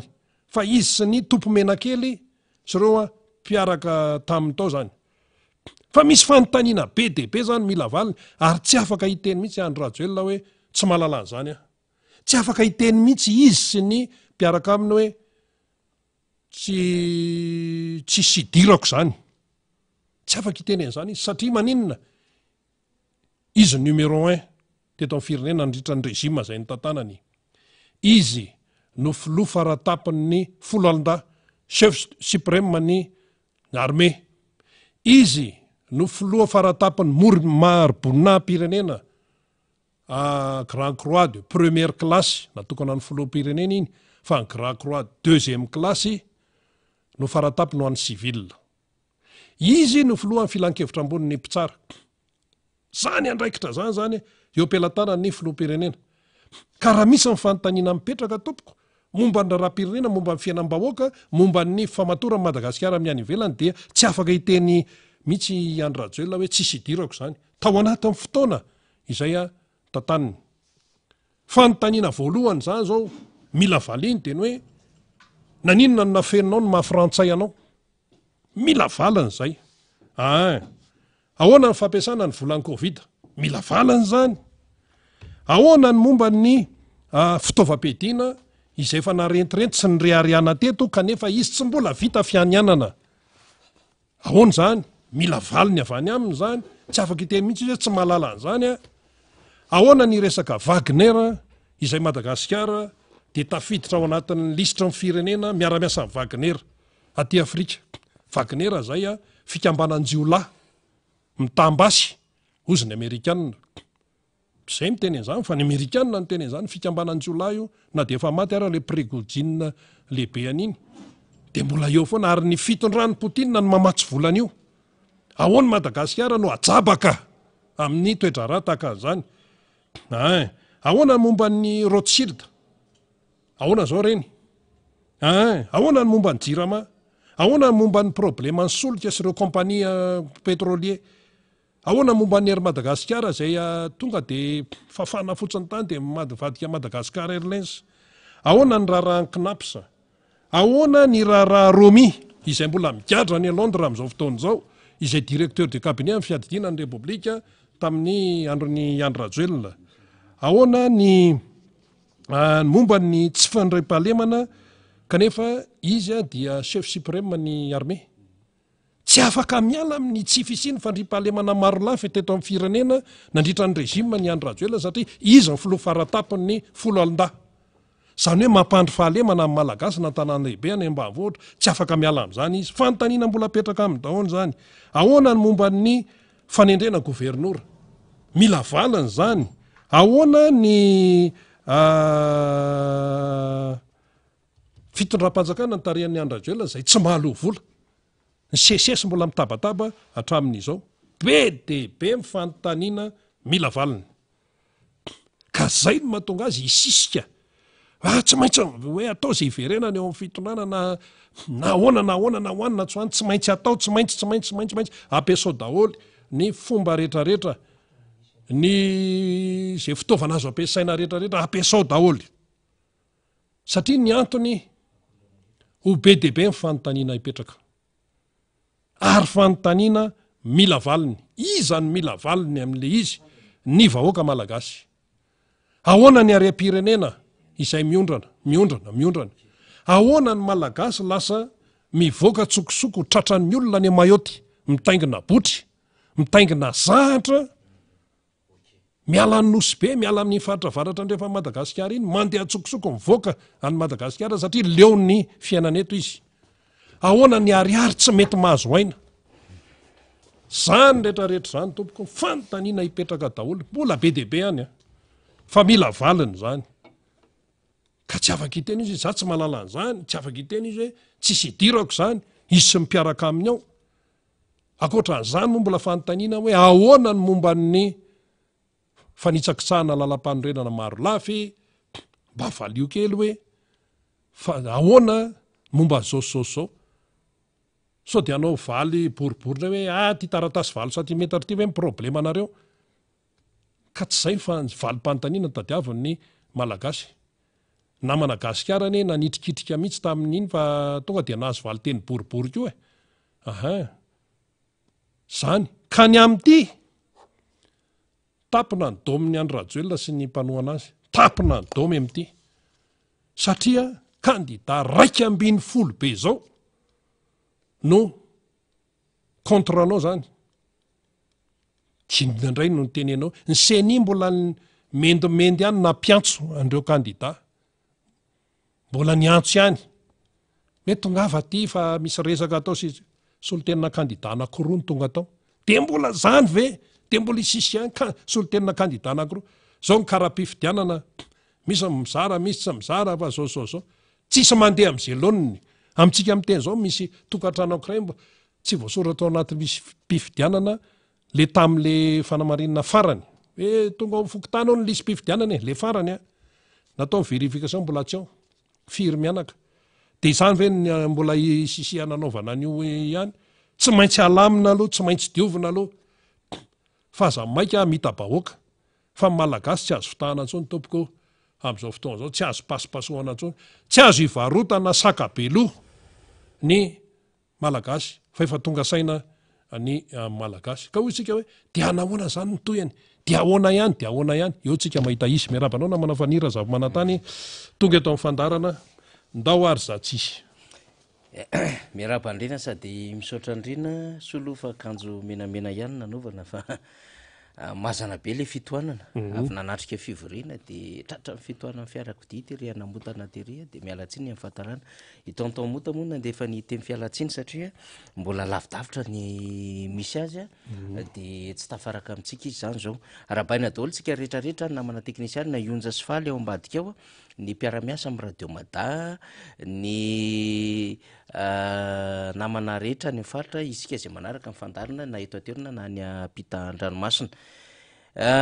be da be ny vaovao zay ho zaraitsika fa etontsika tena ialerte mihitsy lorina ialerte mihitsiny ary voapirofo am'izao fotoana zao fa tena kitoto ny organisation ty fifidianany ty fa tena alerte tsika mihitsy le izy hoe io ary le zavatra natahorantsika zany am'izao fotoana zao satria ho an'ny kara-pifidianana zay entina mialtsika fifidianana mihitsy no tena tsy tomombana am'izao fotoana zao fantatsika moa zany de hoe fito faingoroa amby efapolo isanjato eo nefa fizarana kara-pifidianana mandehandeha ho an'ny eto madagasikara fa tena alerte tsika mihitsiny tsy fantatsika nanseny fa ny kandida aloha zany de tairitsika mihitsy ahafantatra n'ity vaovao ty fa tena tsy mandeha am'izay laonny tanteraka mihitsy ny tontolo ny kara-pifidianana am'izao fotoana zao sangojy party tsy fakahitana amitsika am'teny zao mbo alefatsika tsy kelikely eo le izy fa vaovao azytsika zao ohatra rina de hoe misy namana ny akoron-drano andrefana no mipetraka any akoron-drano andrefana fa any ampandrana no ny tenen'ny tompon'andraikitra fa any izy no mifidy any ny alaina ny kara-pifidianany ao akoron-drano andrefana nefa izy no mipetraka de any ampandrana no jerena ny kara-pifidianany de any no mifidy misy olona ndray lasa vavy lasa lahy misy ndray sasany raha manana saly tsika faly de alefaso kara-pifidianana telo be zao ny anatanana fa ty hitatsika ty zao de zao proof fa misy ny doublan io mihitsy ny anaran'le olona io aloha tsy tonontsika le izy io mombamomba an'le olona io fa nahazo kara-pifidianana roa izy rina de hitanao miova kely fotsiny le anarany ery ambony fa io daholy mombamomba an'le olona ray manontolo io ny date de naissanceny fa le numéro mioflatanana ery ambony ny anarany ray aman-dreny io ny mombamomba azy io fa le anarany ery ambony miova de le numéro ery ambony miova zay indrindra mantsy le mitondra n'le kara-pifidianana ity nomena tamin'ny 4 septembre 2023 teo io le olona io e inona ny azotsika tenenina am'izao misy le doublan tena organisation kitoto be faratapo mihitsy ny ty zava-misy ty misy ndray zany zao de alefatsika eto ndray sary anankiray loatranona olona zay ny recensé ny recensé ny seny ty hitatsika am'y sary ty fa zao le olona le nanoratra anarana ao anatin'lay trano misy azy le loatrano de alefatsika ty tsy ao anaty lisitra izy fa olo lafandray ny ao anatin'n'ity lisitra ty nefa ny loatranony io fa olo lafany eo anaran'olo lafany eo de le numéro koa hafa tsy mitovy eny e le numéro tsy mitovy daholony isaky ny kara-pifidianana tsy mitovy fa zay le korotana party loatrano zany tam'le nandalo ny mpanisam-pidy de soratana atao ny anaran'izy menakavy ale voara rehefa tonga am'izay zany fizarana an'le kara-pifidianana olona enina tsy fantany no misoratra am'le loatraniny de inona nataon'le olona izy zany tsy manakara-pifidianana olona hafa no mifidy am'ny loatraniny ny sasany ray manana kara-pifidianana telo be zao alefa tsika daholo ny sary a reo izy reo telo be zao de jerevy rina mitovy ve le numéro 5939 daholo 5439 tena aleritentsika ho a alefaso aty aminay marobe nareo no miantso anay a hoe zao daholo ny zava-misy momba n'le kara-pifidianana aty aminay ny sasa moa zany de diso tanteraka ny anarany tsy vita ny diso indray ny anarany fa vavy lasa lahy ny sasany ray nanoratra anarana tsotso zao nahazo an'le maintso kely ny tenentsika hoe tahirizo le maintso kely reo olona fa tsy nahazo kara-pifidianana tsy nanoratra anarana andray hony ianao ahoana ary zany de rehefa dinidini atsika le izy any an'le tsy mpifidy an'lay mpitondra fanjakana le izy rina mitratra an'le fisavoritahana ohatr'izao inona zany rekoro azo atao de eo tsika rehetra aloha zany mandinika am'izao fotoana zao fa tena aleritentsika mihitsy ny zao zava-misy zao tsy mety zao ve le fifidianana madio mangarara zao ve le fifidianana hitondra fitoniana de ty indray zao farany alefatsika mba heritreretinge re olona efa maty tamy 2015 mahazo kara-pifidianana 2023 de ty mihitsy moa zany mijoro vavolombelona mihitsy le olona nandefa n'lay mombamomba n'le raharaha hoe mba asio fanajana avao ry senia fa ka mamoa fotamandry ty tsy nalevinareo mamango fa maty tamy 2015 zany hoe olona vantoliara zany ty mamango fa maty tamy 2015 fa tsy nifiry tamy 2018 zany hoe tsy nifidy tamy 2018 ka mbo nahitanareo taia amy refonte nataonareo ka mbo amoahnareo karatry ny mpifidy toy ino zany ty dika refonte nataonareo iny inona zany ny dika ny refonte nataonareo iny olona efa maty tamy 2015 tsy nifidy 2018 tsy tafiditra tao anatin'le recensement fa 2023 nanamboaran'le seni mahay miasa be le seni atokisan'le fitondram-panjakana le seni meritreritra fa na misy mivolana tsisy mivola vonina hiatrika fifidianana le seni terenry raha misekely tsy maintsy anao fifidianana amin'io seni zay manao fikarakarandisy io korotana tanteraka aleritentsika mihitsy zany mbola azo atao ve manao fifidianana amin'io zavatra nykorotana parti io fa itsika de miantso ny vaoaka mihitsiny ampafataro olana amy kara-pifidianana misy anareo any ho fantatry ny tompona andraikitra rehetra mandalo eto ny communauté am'izao fotoana zao ampafataro ho fantatry zareo hoe misy des organisations tsy mandeha am'izay lohany mihitsiny désordre tanteraka ampafatarana mba ho hitany candidat collectif de candidat raiky ambiny folo miara-dia amitsika am'izao fotoana zao mba hahafahan'izy ireo manaitra ny amsehatra iraisam-pirenena manaitra tao amsehatra nasionaly mba ho fantatry ny société civile zay mpanara-maso ny fifidianana ihany ko zany zava-misy zany zay ny antony mahatonga atsika hoe alerteo fa sady riska tsy anomalie tsony zao fa fraudy tsy anomalie fa endrika fraudy zany zao tsika de mahita tsara mihitsy hoe kara-pifidianana fa anaran'olona roa de modovaina fa mitondra n'iny daholy ny anarany ray aman-dreny loatrany ny mombamomba azy fa le anarana fotsiny mode hoe tsy ho tenoniko ny anaran'le olona raha koto tatatatata de miova kely fotsiny hoe raha zay ananana fa eo ihany fa le momba an'le olona de eo de samy misy numéro de série an'le kara-pifidianana de raha sy tena ampelantanan'le olona zany izy rina ka eny ampelantanan'ny hafa ary ny tena gravy am'izany raha ohatra koa ka misy mikose iny amin'ny fifidianana ho avy eo zava-doza satria koa tiana ho mpifidy zany isy mifidy zany le izy fa tsy possible mihitsy zany hoe olona ray hitondra kara-pifidianana roa olona ray tompoka egalina kara-panondry ray kara-pifidianana ray de lavitondro asiana nylay ankra sarotra kosehana. Zany no fomba fiasa ara-pifidianana. Zay nge le antony tonga ny candidat Marc Ravalomanina ny tena le hoe ampiaro ny protocole ny sadeke.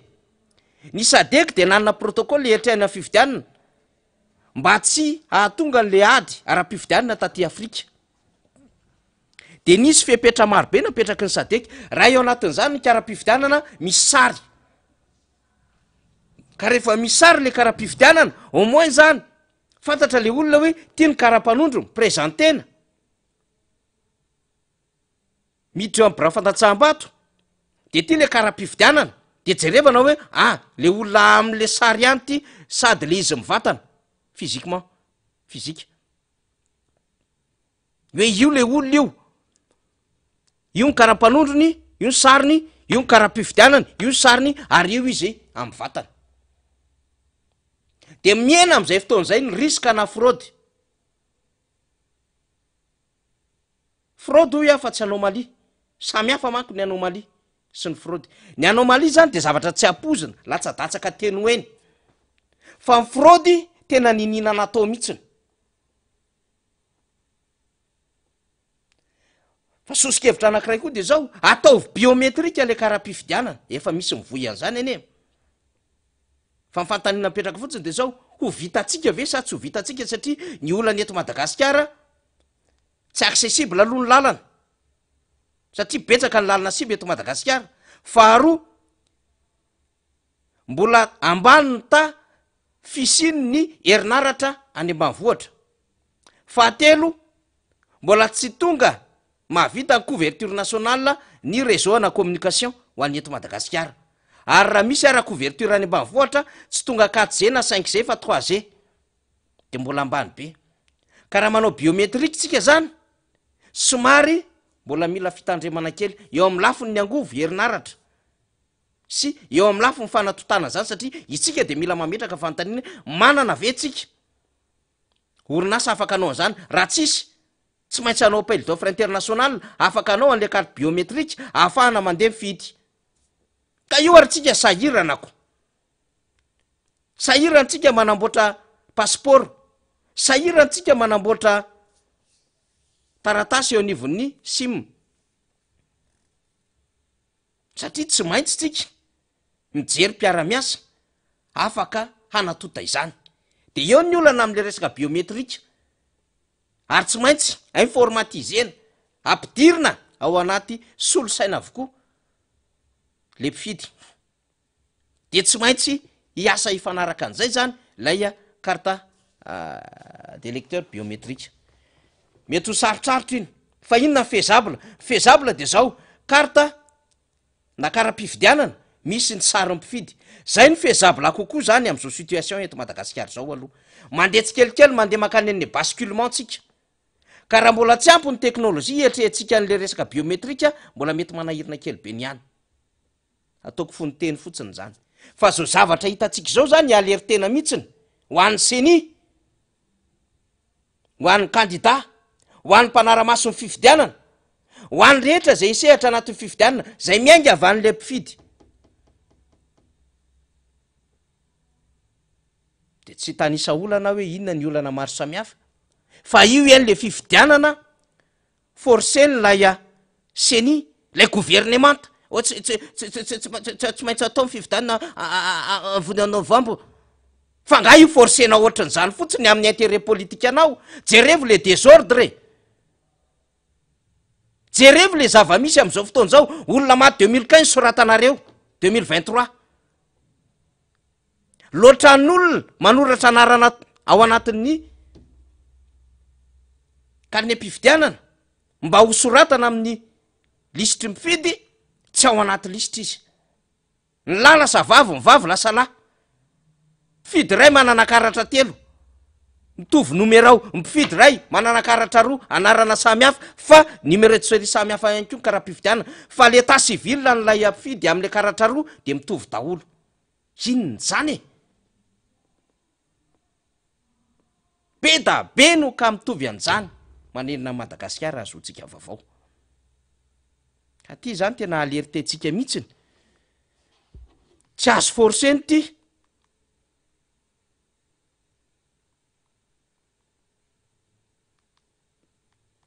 tsy azo forceny ty élection ty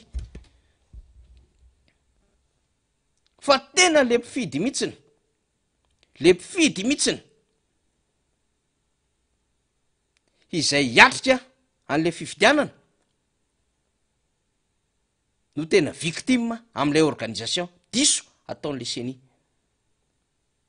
de manamarina zavatra anatena antsika hatram'izay ny am'le hoe tsy refonte io fa révision satria raha refonte io tsisy anaran'olona efa maty zany iverinao raha refonte io tsisy anarana miverimberina ohatran'ireny fa tsy refonte total io fa refonte partielle zany hoe tsy fanavozana tanteraka fa fanavozana amin'ny ampahany ary mbola niasa tam'ilay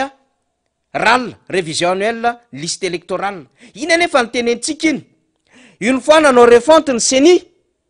satria zay no lalàna ary zay ihany koa ny famejan-dalana azo ny CENI hanao refonte totale ndraisina teo amin'ny filakevitry ministre ny débloquer ny gouvernement tavola satria tsy maintsy lalàna daholo ny fotorana rehefa manao zavatra ohatran'ireny de tsy manana zotsony ny CENI hanokatra RAL tsy maintsy misy fanapahan-kevitra vaovao raisina vao manokatra RAL révision annuelle liste électorale satria rehefa nanao refonte électorale total de ohatrany hoe kotiana tsy misy nalefa any ambany vanona iny lista tamy RAL iny tsy ampiasaina tsony iny fa hitrandraka lista vaovao zany ny CENI ka rehefa hitrandraka lista vaovao tsy monsieur basé tsony am'le lista nisy problème doublon teo aloha ka tsy te eky an'izay manko ny CENI za manko rehefa tonga teo nanao famindra-pahefana tsy nahita doublon zany ozy le ranga nefa le filoha lefitry ny CENI teo aloha de ny teny fa misy an'ity doublon ty karaha-mpanondra 1,100,000 eo anarina verimberina numéro plutôt de tsy mahita an'izay le filohan'ny CENI fa rehefa mandeha ohatran'izao zany tsika me voaporofo tsikelikely le izy de inona natao am'ireny olona reny zay mifantanitsika mipetraka mbola azo atao ve miatrika fifidianana ao anatin'izao fisavoritahana ao anatin'izao korotana ao anatin'izao tsy fahaiza miasa momba ny karaha-pifidianana zao eo fotsiny alohantsika anjarany rehetra mandinika an'izay fa alertentsika zany inona ny andraikitra tandrifiny CENI am'izany hitondra fanazavana am'ireo zavatra eo inona ny andraikitra tandrifiny CENI ahafahany manatsara i fomba fiasa io ary inona ny andraikitra ho raisin'ny kandida manoloana izao tranga izao satria ny zony mifidy mihitsy za tsy hitentsony hoe vohitsakitsaka fa tsy tanteraka araka ny tokony ho izy mba hifidy ampitonina hifidy ankahalalahana hifidy ara-demokratika ko ny anarina mizara firiko aiza ny eritreretanao an'izany fa ny razafy manantany misy marobe zany eto Madagasikara za mieritreritra fa ny anarako rery any miaraka amin'ny numéro kara-panondroko numéro de série CN samy hafa numéro carte d'identité nationale hafa numéro de série sy momba état civil ko ay zany any ambadika any misy mampiasa be da be ny anarako sy mombamomba de ahoany zany tsy afaka hifidy ampitoniana zany tsy afaka manao ny safidiko ankalalahana zany fa tsy fantatro any ambadika any ve zany raisiko ohatra mihitsy zany ana raha mijery an'le zavatra mitranga am'ireny olo reny satria misy mampiasa zany misy manana zany mombamomba an'le olona any ambadika any ohatr'izay le ohatra raisitsika azy tsotra de iverenantsika ny adevitra andresantsika omaly compliqué le izy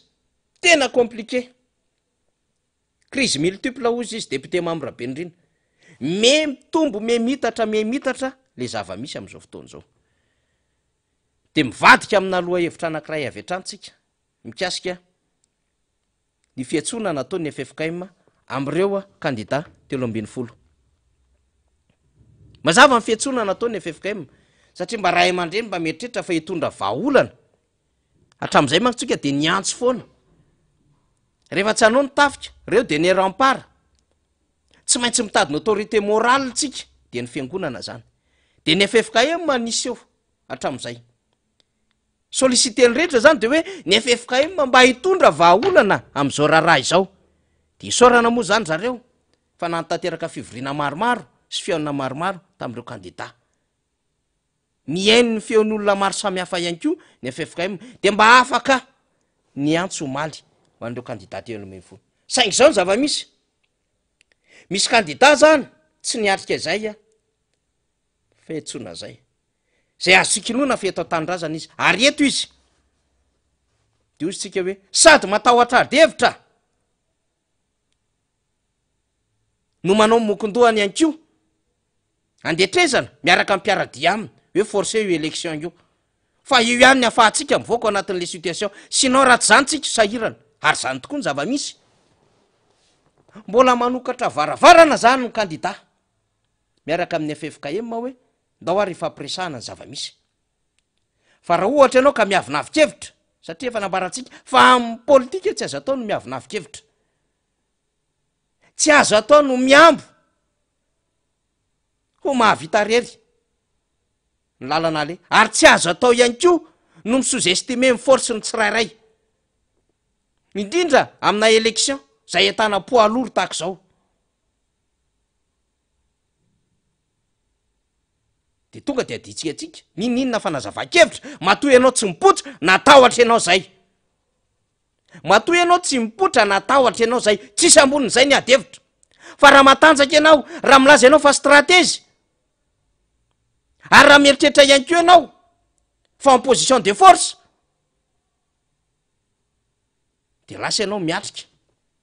miaffronter zany ny tena idéaly tsara indrindra manoloana na situation de crise miaffronter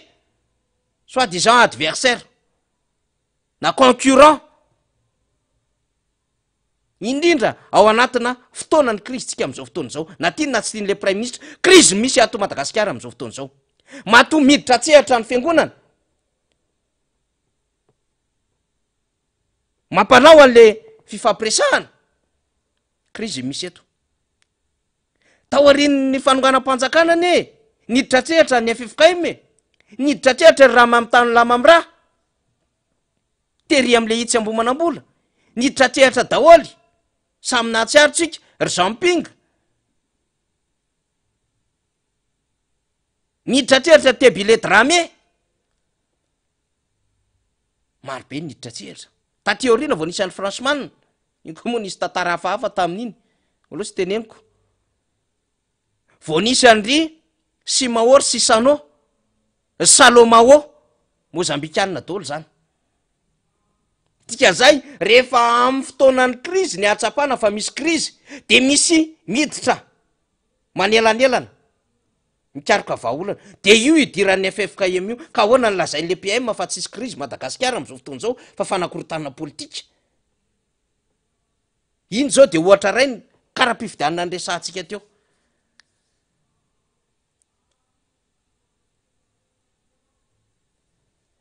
ka raha ohatra zany tsy mipotra le olona ray omaly voalohany natinona sy tiana natahotra izy raha lehilahy ianao de samy joro ianao miatrika de tazominao ny hevitrao ary raha stratégie koa ianao de nentinao teo anatrehan'ny rehetra ny stratégie anao de mandeha ny adevitra na ady mifiry tao anaty trano teo na ady ny enina na hatramy 2 maraina na 3 maraina vo mivoaka tao fa tsy maintsy nikarohana ny tokony maromaritra iraisana da dikan'izay sady matahotra le olona ny ignoreny le adevitra mandeha ary efa mieritreritra izy fa ndeha amin'ny lalany hoe ndao fizorantsika ary amin'ny fifidianana de anjaranareo na ianareo fa tsika de miteny mandrakariva fa tsy sambany voanisy ny trangan-javatra ohatran'izao teo amin'ny tontolo ny fanaovana politika teto Madagasikara raha isitsika am'izany sy maneran-tany anjaranareo ny ianareo de toy izy amin'ny lalanareo le izy ny tsy fantako fotsiny de ty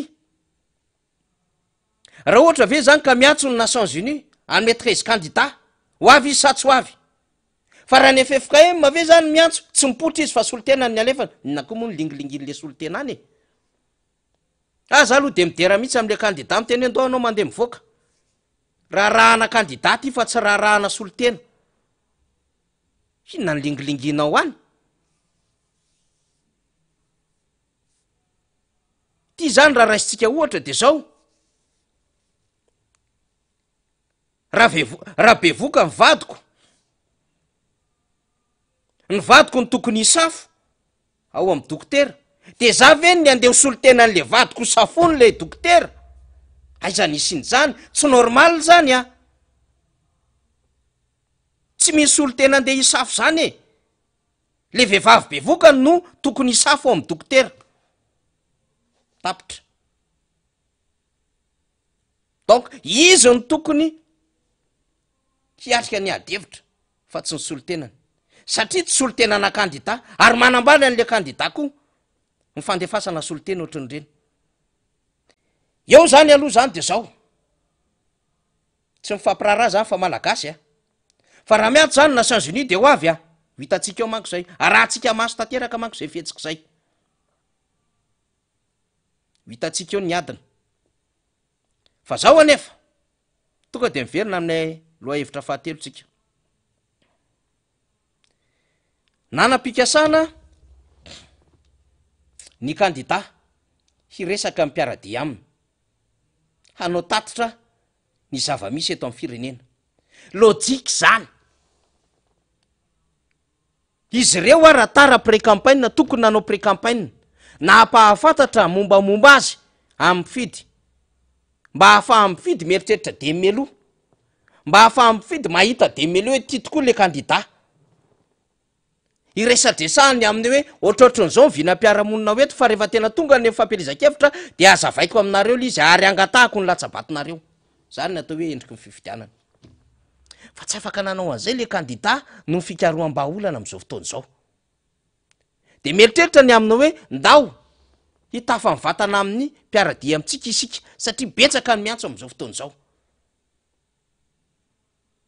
de hitatsika ny zava-misy ny idina zany am'izao fotoana zao tsy hahafahandreo kandida miditra ao am palais des sports de maninona matahotra zay nde tenentsika hoe reto olona reto any hoe behivavy tsy misy mpitondra ohatrany reto olona reto tena hoe behivavy fa kanosa velona miafinao ambadiky ny fitandrona ny filaminana miafinao ambadiky ny resaka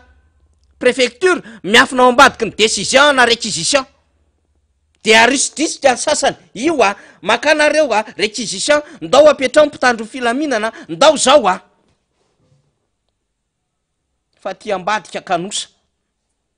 raha lehilahy de omeo le kandida raiky amby folo alalana ahafahan'izy ireo manao tatitra mifidy aminy mpanaradia aminy mbola tsy fidy aloha fa mpanaradia azy zafady fa ny tsy famezana an'le palais des sports zany midika fatahorana fa nga ianao nanao my palais des sports ianareo nga ny nanao my palais des sports ka hoe propriété privé anareo palais des sports tsy anareo io amy vaoaka malagasy io fe raha miasa tamin'ny fanjakana sinoa io ohatran'izany CCI vato miedinediny erinareo manao fihetsiketsehana amy CCI vato ohatrany hoe de nareo ery ny tompony sy nanamboatra azy nefa tsy anareo nanamboatra azy tsy anareo io any fanjakana io fanjakan'Andriamatoa Markaravalomanana ny nanao an'io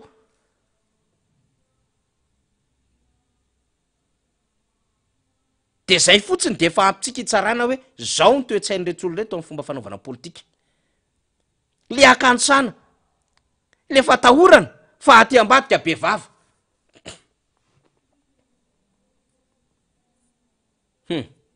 misy fomba fiteny zay hoe nananananana mivovo tsy hery fatahotra zay io zavatra ataon'ny sasany io zay io zavatra ataon'ny sasany io fa ny atsika de zao raha ohatra nareo ka mieritreritra fa ara-dalàna nyfoto-kevitra ijoroanareo mahatoky anareo fa andresy mahatoky anareo fa marina zavatra navoaka ny fitsarana aby momba lalampandrena mety zao gouvernement zao tsara ny nataon'ny seni misy demokrasia marina eto fa tsy araky ny dradradraininareo ozy izy nareo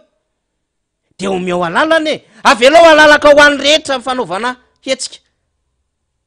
ary zay ingeny nataon'ny communauté internationale teto amitsika angaredony maso votsy latsaky ny valona sivy aleo andeha lay demokrasia sy ny fahalalahana fanehoan-kevitra mpilaminana. Manosika nisiny zany fivoriany zany sy fanehoan-kevitra mpilaminana. Dia iza no milaza fa tsy fanehoan-kevitra mpilaminana ny ao amin'ny palais des sports. Samy menatra fa azo olona ary tsy ho atonina an'ireo vahoaka miara-dia amin'ireo kandida zany palais des sports zany.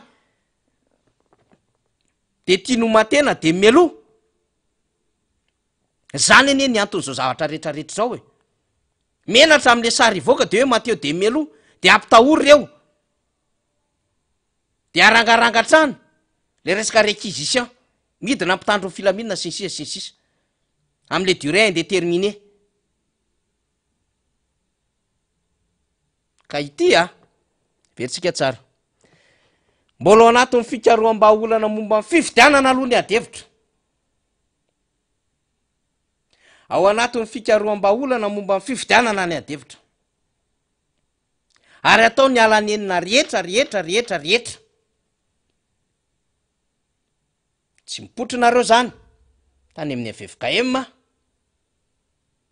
Tsy omenareo palais des sports am'le fika mampime be da be. Atositosika ny tafita anao fanambarana nefa mazava ny teny Yaya Andro Belona. Nakao amin'ny palais des sports na ny tany Taliara-Balitra malalaka tsara ny daty io zay zahay vao ny dresse taratasy nakany amin'ny préfecture nangataka lalana. Misy ambonin'izay ve de veritsika ve fa tsy mahay niasa an'ireo tompon'andraikitra napetraka ao amin'ny palais des sports na ny tafita. Hatramin'izay nanao organisation nandray olona tao amin'ny palais des sports io. Fa maninona noho ny efa tonga te am'le hoe rio hoe ny kandida 120 mba haneho hevitra iresaka amin'ny mpiaradia amin'ny mifandona ny hevitra amin'ny samizy ao amin'ny palais des sports sy ny tafita. Hoe malalaka io izy ny Taliara-Balitra tsy malalaka io fefa réservé hoy ny tafita. Baiko avaizy zany. Fatatsika fa tsy maintsy misy baiko zany no ny tahotra any ambadika any. Matahotra any enare io e. Matahotra fantatra ny zavatra mitranga fa matahotra amboro.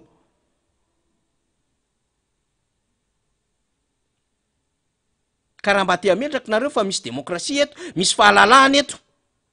Ary ao anatin'ny fihetsiketsehana mialohan'ny fifidianana zao dia omeo an'ny hafa ny fahafahana maneho hevitra. Mbola sy nangataka ireo olona ireo hoe ndeha raha fa hoeny any Coliseum zahay. Fa feno rapide io. Amanalina anie ny olona miandry, amanetsiny miandry an'ireo kandida reo e. Amanetsiny miandry an'ireo kandida reo hitafa aminy. Ka sao de mifatahorana an'izay vahoaka izay hetsika hipotra hanoana ny antson'ny kandida no antony zao trangan-javatra rehetra ao. De zay le niteneniko hoe mbola fikaroham-baolana fifidianana aloha ny adevitritsika amin'izao fotoana izao. Fa raha ohatra ka atosika reo anatin'izay fankalana, anatin'izay fatahorana zay ka maka fanapahan-kevitra tsy tokony raisina ny fanapahan-kevitra nareo. Malalaka raha teo Antananarivo. Betsaka ny toerana malalaka na anaty trano na ampovoan-tanàna eto. Fa amin'izay fotoana izay raha misy vahoaka maro be kosa hiaraka amin'ny kolektifa na mihetsika ny solo-mavimoaka na mihetsika daholo ny vonim-pikambanana maro samihafa efa tsy raha-pifidianana ntsony ny adevitra angambany. Mety efa contestation hafa de zay vao ho sarotra aminareo nitady lalaka-kivoahana ao anatin'le lavakombarika kely. Efa tsy raha-pifidianana ntsony amin'izay aloha zava ny resaka. Mety efa adevitra momba ny raharaham-pirenena hafa mihitsy, tsy hoe tsy raharaham-pirenena ny fifidianana. Fa mety efa adevitra ambony momba ny raharaham-pirenena hafa mihitsiny. Ka de mbola azo atao ny edikevitra momba n'ity fifidianana ity. Tongava moramora. Eto ny adevitra reo. Fa aza miafina. Aza matahotra. Aza mandefandefa solotena. Satria nareo efa nanangana tarika hoe tarika stratézy de ho eto ny stratégie anareo ary. De sokafy palais des sports. Aza manao mizana ny tsindrin'ila e. Aza manao an'izany décision unilatérale zany ka nareo ihany ny afaka mampiasa fa ny hafa tsy afaka mampiasa. Tsy mety zany. Apetratsika mazava tsara. Tsy mety zany. mba hampazava ny adevitra rehetra de ndeha averintsika ny fanazava-kevitra nentin'Andriamatoa Andro Robel. Mpitarika ny ARB Anjomara Rivo-Baovao nanazava izy hoe efa nisy fifanantonana natao tao amin'ny Palais des Sports momba n'io daty amin'ny zoma io. De ho etantsika indray miverintsika anatin'ny adevitra alefa Saravaly. Zahako aloha tany amin'ny lapan'ny kolontsaina de niresaka tamin'ny tompona andraikitra rahabaritra de nalalaka tsara tao ny teneny anahy de zay natonga ny candidat nametraka deux mondes de tanitenina firimena taminay ao nalalaka amin'ny fotoana amin'ny zoma.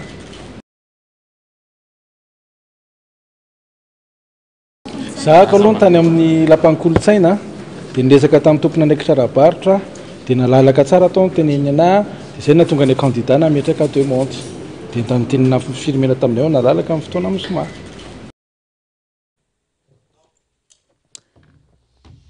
Mazava tsara iza zany no mandainga le tompona andraikitra zay ahando avy amin'ny fitondram-panjakana vola amin'ny alalan'ny vahoaka isan'andro ao amin'ny Palais des Sports ve say le candidat nandeha nanainga ny tongony nanantona tsara aloha hoe azonay atao ve mampiasa fa ty ampiasa n'ity Palais des Sports ty zay ity ny daty malalaka malalaka ty toeranyty fa mampalahelo le zava-misy eto. Mahay miasa ny angeny ny olona eto Madagasikara araky ny tokony izy reo mpanao ny administration fa zao mety tratra ny tsy nyrehetra any ambadika any sy ny rahakanosana politika de zao ny zavatra miseho zao hitantsika zao ka aza tosika hoy fa malalaka Antananarivo malalaka Antananarivo ary vahoaka manetsiny nefa miandra an'ireo candidat reo ka aza tosika hitady toerakafa mimpaneho hevitra. Mazava nambarany noty navoaka ministry ny antany anaty trano mihidy mifefy de antanitsika Palais des Sports ve tsy trano mifefy tsy trano mihidy ve anaty rindrina mazava tsara akalamanjana ve Palais des Sports de anjarany rehetra mandinika an'izay fa raha tonga amin'ny fotoana ny aminy hoe mba fandrin'izy ireo ny hiona amin'ny vahoaka ka tsy mety amin'ny mety toerana mihitsy ianareo malalaka Antananarivo malalaka Antananarivo tenentsika zany adevitra zany satria mbola mikara-baolana foantsika miala nenitsika mandeha amin'ny Antanatohatra tsaritsika pazapa mandeha tsaritsika ireto ka mba eno ihany mba adiny ihany fa raha ny zava-misy ao anatinareo ao frustration tsy fakahitana mbola andeha hanampitrotrakinareo amin'ny fahadison'ny stratégie anareo hanosika olona hitady toerakafa malalaka de io zay very tsara ny amindranany tongotra fa raha ny zava-misy ao aminareo efa frustration efa betsaka ny efa miala ao anatin'ny camp anareo ao hatram'izay le izy voatazotazona ihany efa nisy frustration be da be an'ireo mpanarady anareo volomboasary reo efa naninona le izy mena tany amin'ny gouvernement tany efa problème nge io resaka prime ministre io hoe ary efa nitenena ny solombavomboka hatram'izay zany fa tsy nenona ny solombavomboka zao mbola mena azy indray le fahefana inona loatra ny diatoko isan'le filohan'ny republikan'io zany ny adevitra mandeha ao anatinareo tsy isika mamorona izao ndray ny foroporonareo tao ndray le union pro upar fa frustration tsy fakahitanao fantatra ny zava-misy ao anatinareo ao hoe napetsiketsehanareo le ministre anatin'ny gouvernement manangana rafitra mietsiketsika andavitra ny resaka plan de campagne rehetrarehetra ametraka media planina rehetrarehetra ahoana ny tondratsika n'ity campagne ty eny ary ndao fa mietsiketsika mitety faritra de tsy tena hoe izany olona nahetriky le ministra any faritra any amin'ny district ndretrarehetra any de efa mba zezestery raha ianina zany zao de ianina zany zao sy ny sisa potra tampoka le upara karazan'olo efa nanana problema be da be ara-politika tany amin'ny nisy azy tany au départ ty malasa SVM tampoka lasa TGV ny sasany tamin'ny heritaona hafa mihitsy ny position politika tampika eo izy efa mitsoraka anatin'le upara ahoana ny tsy ahatezitra n'le TGV vao nanao fanambarana ianao tsy ilainy ty fanjakany ty zao ty fanjakany ty mikorotany ty fanjakany ty alefasikely aralofaly le ngapolona rabary izy mihitsy miteny fa ho tondra amina korotana so zavatra ataon'le fitondram-panjakany zao izy no niteny fa izy nefa tafiditra voalohany ery ambavalala ery ahoana ny tsy ho frustre le TGV misy tampoka olona tsy fantatrao nanoana le fanjakana olona manana tantara hafahafa no lasa tonga eo ambaravarana mba-andalana misava ny karatsy ireo tokony hiditra indray enao miditra enao tsy miditra ahoana ny tsy ho frustre vonina ve faly ndawary amiko dia ny amin'ny telo amby roapolo sy roa arivo manahy mafy nisy ny korotana eto Madagasikara ny korotana satria hita fa efa tsy maro potitratsony le fitondrana ary hita fa sahirana le fitondrana mbola tsy nahita zany filoham-pirenena vao sitsoka eny amin'ny arabe zany tsika fa tamin'ity taona ity nahitana an'izany mbola tsy nahita hoe filoham-pirenena lasa mandamina tsiny eny amin'ny 13 mai tsika rasy tamin'ity fitondrana ity mbola tsy nahita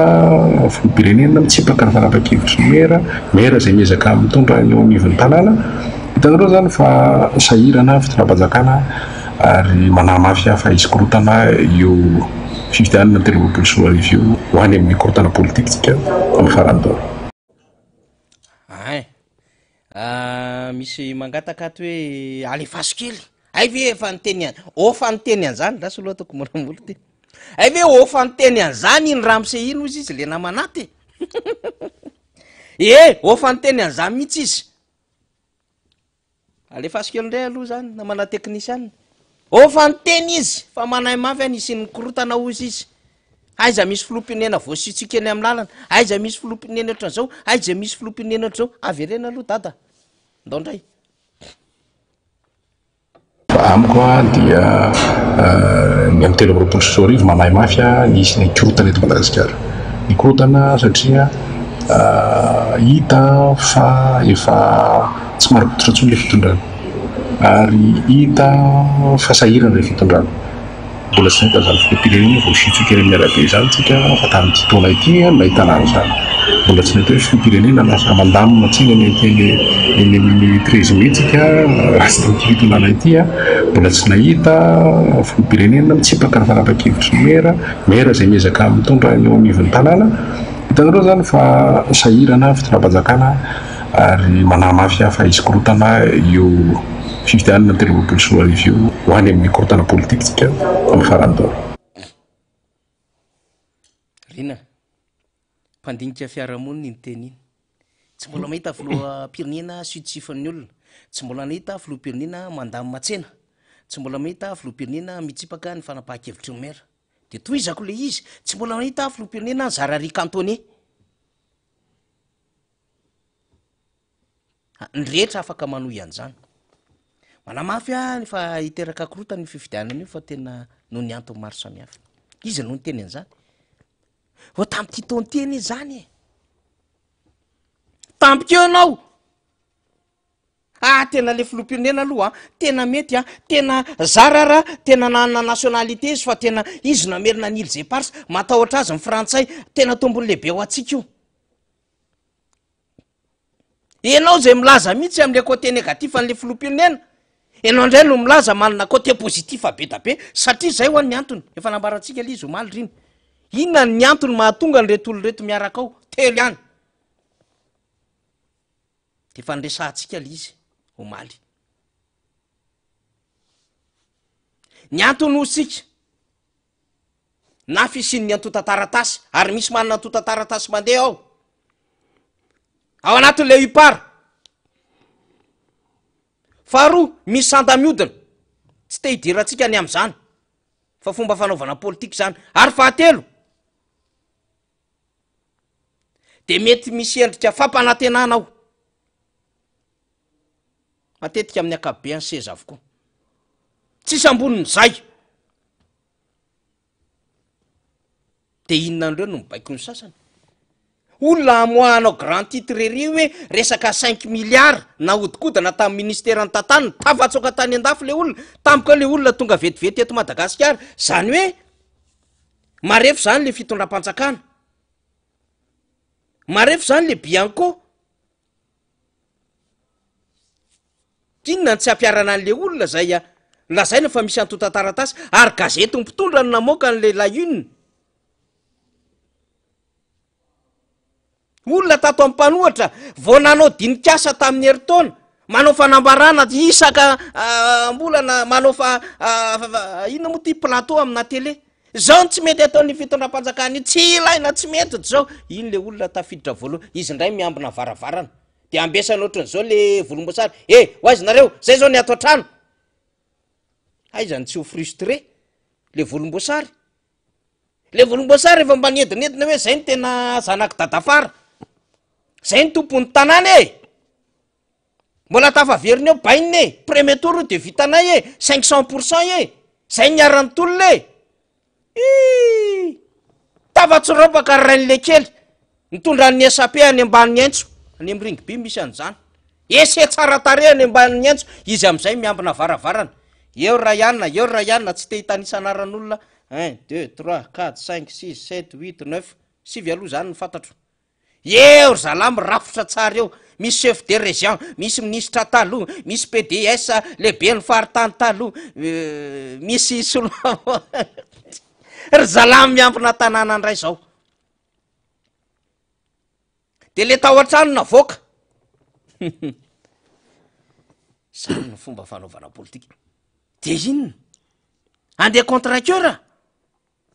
efa tsy resy lahatra ianao va io le filoham-pirenena tsy mahavita ny asany tsy possible mihitsiny efa nanao fanambarana ny sesesy ny sasany maro tamin'ireny eny miaraka taminay nanohatra fa zao efa tonga ao anaty trano bien avant efa tonga ao de le tao anaty trano nedinedina indray efa nampiomanina atsangano ny stafy ahoana ny resaka stratégie électorale ahoana ny resaka tena hitondrana ny campagne ray manontolo de efa mba nanoratra tsara mihitsy ny sasany bon terme de référence hitondrantsika an'io zany de ohatrohatran'izao ny objectivité mazava de ty zao zany tena ahetsikitsika amin'io ny olombelona rehetrarehetra ireto daholo ny parti politika ny fikambanana aki amin'ny cause zao nitondrantsika an'io veloma lava ary tany céréaly ato daholo nareo ziziny sasany ny ambadika any tia rano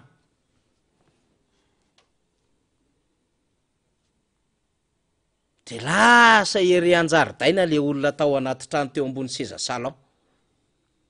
lasa tery anjaridaina le olona nedinedina tamin'ny seza salon niodikodina tsara ohatran'izao rino am'le tena fotay tena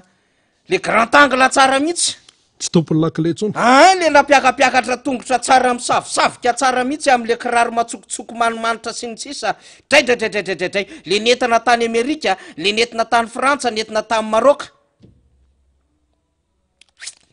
voka misy mahay miazakazaka tamiko zany voka ery amy zaridaina manohatra zao fa misy inona fa hoana inarany tena tetiko baina tamity fa hoana olo-kafandray no mipetraka ambony salon zay le izy de frustration tsy fakahitana ao de tsy fantatro aloha efa misy anarana rosy telo miverimberina eo aloha zany aloha tonga de andeha ariananina fa itinga de efa mazava fa raha ianina mahavita n'ity revity de andeha ariananina fa voatontonona aloha le sainky tena raha ohatran'izao raha nga tena mba misy etika ihany le mpanohan'andravalo manana aloha ihany tena le tena nalazaitsika fa fanatika ary reo fanatisma be reo sy ny sisa mba misy etiky reo anko vareo zahay ny tazana tantara amin'ny atoandro sy ny tantarany ray miseho amin'ny alina anko vare ka azafady zay le stratezia ritarika strateze de reveo manjao fa nareo mora ohatra ka tonga ty apita de arabaina foana nareo raisina foana ange nareo zany fa parmian'le olona tonga saina fa tongava de mibonera so de efa kely sisy any tsy atongavana eo am'le arrivé manao pahintelo tsy izay mba nyrina sy ny ekipa rehetrarehetra zay koa nareo vao hoe mba andraso zay mba ihany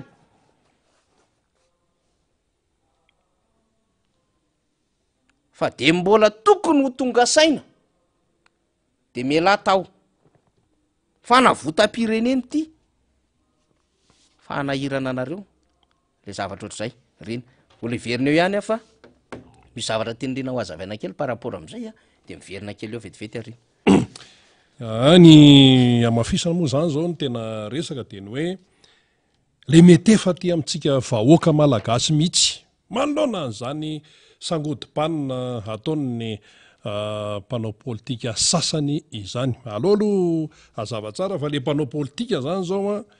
tena misy no mijoro tena hoe izao ny lalana mampety ny firenena misy ny mijoro tsy manaiky ny zavatra tsy mety eto amin'ity fireneny ity eo zany ny collectif en candidat eo ny solombavambahoaka mivondrona ny amin'ny angareto na ary mbola hitatrio amin'ny sehatra hafa tompona andraikitra hafa eo a ny société civile eo a ny filohampiangonana ny filohampiangonana dia ny azony hoe fahamarinana fahamarinana efefika hoe mantetitenenina am'izay izy ihany keo mandamma arak'izay azony atao de manoloana zany rehetrarehetra zany de ozy le vahoaka hoe makaiza zany izy ty ny valany de tsotra fotsiny makany amin'ny izay mikatsaka ny fahamarinana sy ny fampanjakana ny lalàna misy ny raharaha fa matoa zany ny ekipa ny Andry Rajoelina zay miaraka amin'ny ao miodina ka mitady apoy atsika mitady apoy ary na de hoe tena mpanohatra andry zareo ara de raisina de le araka ny tenenina teo le namony tena zany de lasa ery amin'ny sisiny ery fa le avy reto zany le avy ty ananina tya de tonga masika hoe zay ny tena mahay mamakafaka politika zay ny tena manana ny stratezika isan-karazany de lasa fanjevao avelao ao lao ifanjevao fa io ne le frustration fa mivoaka ty ivelany mivoaka ty ivelany le izy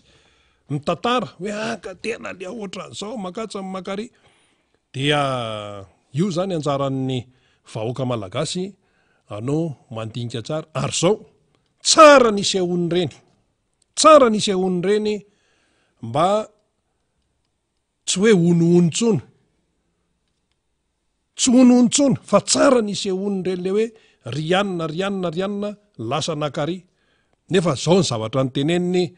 tany aloha tany tsy ela akory tsara nisy indreny zany satria na hoe lana oaingana tsy maintsy ho azy ny fifidianana madio zay ny tadavin'ny rehetrarehetra sao de ary io zany tsy resaka hoe sao de fa ny marina tsy maintsy manjaka tsy maintsy ny fahamarinana foana no manjaka sy tompony teny farany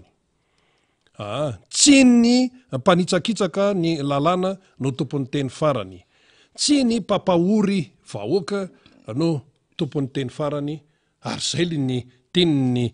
candidat numéro 5 ny président Marc Ravalomanana na ambara ombeny ny teny malaza finosiny iny hoe tsy ho foana mihitsy ny fanantenana raha misy keo farany io le farany io tsy mipampijaly vahoaka tsy ny mpanapotika ny toe-karem-pirenena akory ny tompony farany fa tsy maintsy izay mikatsaka ny fahamarinana ihany no tompony zay afaran'izay ahoanako raharaha malagasy ve rangaty de malagasy no tena hoe tompony raharaha malagasy no misoronafo malagasy no tompony fireneny malagasy no mahandro ny malagasy no manandratsira ny malagasy no mandoatra satria azy Madagasikara any malagasy Madagasikara ko nahoana no frantsay ary ananina ary no misisika hiditra amin'le izy ny tamy 2018 ka hatramin'izao a rehefa tena nampitsangam-bolo ay ve zany tsy malagasy no mitondran'ny Madagasikara fa frantsay teo vao samy gaga daholy fa maninona frantsay no mitondra amin'ny Madagasikara efa manana kara-panondro frantsay le olona ary nitrikitriny ny tany amin'ny Frantsa fa frantsay io akamanay io zany no mitondra amin'ny malagasy de hoe fa ahoana ary nareo malagasy reto hoy ny vahiny sa ve de tsy fantatrareo tena tsy nafantatra zay satria nafeniny ilay izy tsy azo menatsiny mihitsy malagasy am'izay satria tsy nafantatra izy ny asese tam'izany ve nafantatra sa tsy mahafantatra asay vo miteny izy ary le asese am'izao fotoana zao ve mahafantatra sa tsy nafantatra mahafantatra reo satria io raha io a efa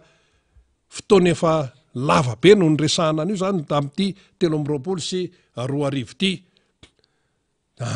mamaky gazety reo manara-baovao reo tsy afaka niteny mihitsy hoe tsy mahafantatra de nitatra le izy de hoe ahoana ny certificat de nationalité de mbola nahazo ihany ka zay rehetra zany zay rehetra hoe le izy koa mantsy hoe misy ny tena hoe mpanitsakitsaka lalam-panorenana iny zany efa mazava iny fa misy koa no hoe mahafantatra n'ilay fanitsakitsahana lalam-panorenana fa mody fanina iny koa tena zava-doza iny mahafantatra ianao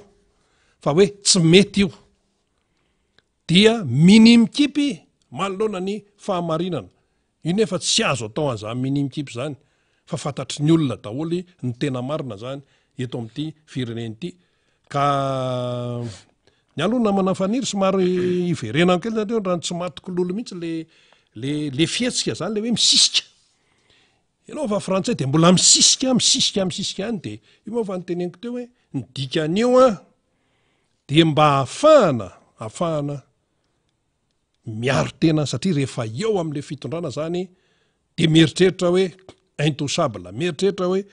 ibaiko an'tisy ty nefa misy farany doro ny zavadrehetra zay mahatonga an'io fisisihana miditra ty amin'ny tsy tokony hidiran'io satria ho isika teo marobe mifanontaniana zay mila valiny marobe mifanontaniana zay mila valiny nandritra ny 5 taona hatramin'ireny téléférika sy ny namandre io ne mbola misy fanontaniana be malagasy mila n'le valim-panontaniana ahoana moa ianao no mitrosa vola any amin'ny trésor frantsay anaovana téléférika de ny taranaka malagasy no asainao mandohan'iny nefa zay anontaniana rehetrarehetra de hoe tsy zany téléférika zany aloha no mampety Antananarivo fa ahoana ny tokony hitarina ny lalana sisa ny fiarakodia miditra any amin'ny porny Tomasina any efa amapolo isanandro fa ny fiarakodiana mandeha amin'ny lalana ka lalana inona no andana n'le fiarakodia satria ny akamaroany de aty Antananarivo vitsivitsy fotsiny any amin'ny faritany tokony manangana ianao zany infrastructure tsy vitanao zany tao anatin'ny 5 taona fa téléférika anao mamaky anao ianao mo frantsay mame tompontsoa ny orinasa zay manao ny téléférika eo Paumascolas manao azy orinasa frantsay zany tsisy hidirany gasy zany de lazaina ny orinasa gasy anga mahay an'izany resaka téléférika zany hoe raha vao misy tetika aza zany de tsy maintsy ny tompontsoa amin'ny Frantsa aloha no voalohany ndarana ahoana no erovanao ny tompontsoa amin'ny malagasy fa nga malagasy averanao vavendrana tsy afaka hiaro ny tompontsoa amin'ny malagasy ianao satria ianao frantsay malagasy any afaka niaro ny tompontsoany eto malagasy any no afaka miaro ny taniny izy no tompon'ny Madagasikara efa men'Andriamanitra amin'ny malagasy ty Madagasikara ty de malagasy ny tompon-draharaha fa tsy frantsay aria misy tenena ny namana faniry hoe misolatsolana toy ny vinantso tsy narefosa tandremo misolatsolana toy ny vinantso tsy narefosa raha malagasy ty fifidianany ty fa tsy raha frantsay ohatra ny malagasy tsy mitsapatsapaka amin'ny rahan'olona any an-dafy any le fanazavandrinany mazava tsara mihitsy ny am'le hoe misy adevitra fototra eto de mahafantatra an'io ny rehetra hoe io ny fototry ny adevitra le rangahy efa tsy tokony ho kandida kanefa forcé ny ACC omaly zany zao ny ACC raha ohatra ka tena ny tsara-pahamarina satria nisy reketo napetraka ireo kandida de efa mba modina ampiseho kely indray zany efa tery ty lalanyty fa aleo mba hometsika varavaran'afa zay nge zao mba nandrasana an'iny mba varavaran'afa ndray fa inona ny teo irecevable ndray le dossier le rekety de zay le tenitsika tenenina ok ara ndao zoro ny lalanareo everinareo fa mety io lalanareo io ety amin'ny mokondohanareo zany le izy satria zay ny everinareo fa mety zay miverinareo fa ara-dalàna nefa ndrehetra de mahita hoe tsy noty tsy mety zao zay nge mahatonga ny ffkm mijoro e de isorana ny fiangonana androany zareo zao vo nanao fanambarana tamin'ny mpanao gazety eo miroso le fanelanelalana mato misy le fanelanelalana efa nytenentsika rina misy crise zany misy EPM misy crise eo misy crise ary matoa efa mivoaka ny adevitra hoe ndao ara fa renforcer na élargisseur kely le senisy le ACC dikan'izany efa misy zavatra tsy milamao fa tsy zany nefa ho any tadiavina fa mifampiarana ny lalàna misy olona tsy afaka mirotsaka point barre de ekeo le izy fa zao zany nareo vo maiky nareo manidy trano de atosikareo ivoaka ivelan'ny trano le adevitra sy le olona mikaroka an'lay fanelanelanana ho any am'lay raharaha-pirenena satria na tiana na sy tiana mitarika azy na ffkm fa mba te hitady hevitra ihany ko reo kandida reo andaminana an'ity tsy mbola milefitra le fitondram-panjakana mieritreritra le androm-panjakana fa mety ny ataony de tsy mampanina fa aza atosika fa maro be ny toerana malalaka eto Antananarivo tompoko ka raha mba misy mandondona voay trano sokafo ny trano indro mijoro ambaravarana ka mandondona zay izay mandre feo zay misy le zay le sary io zay le sary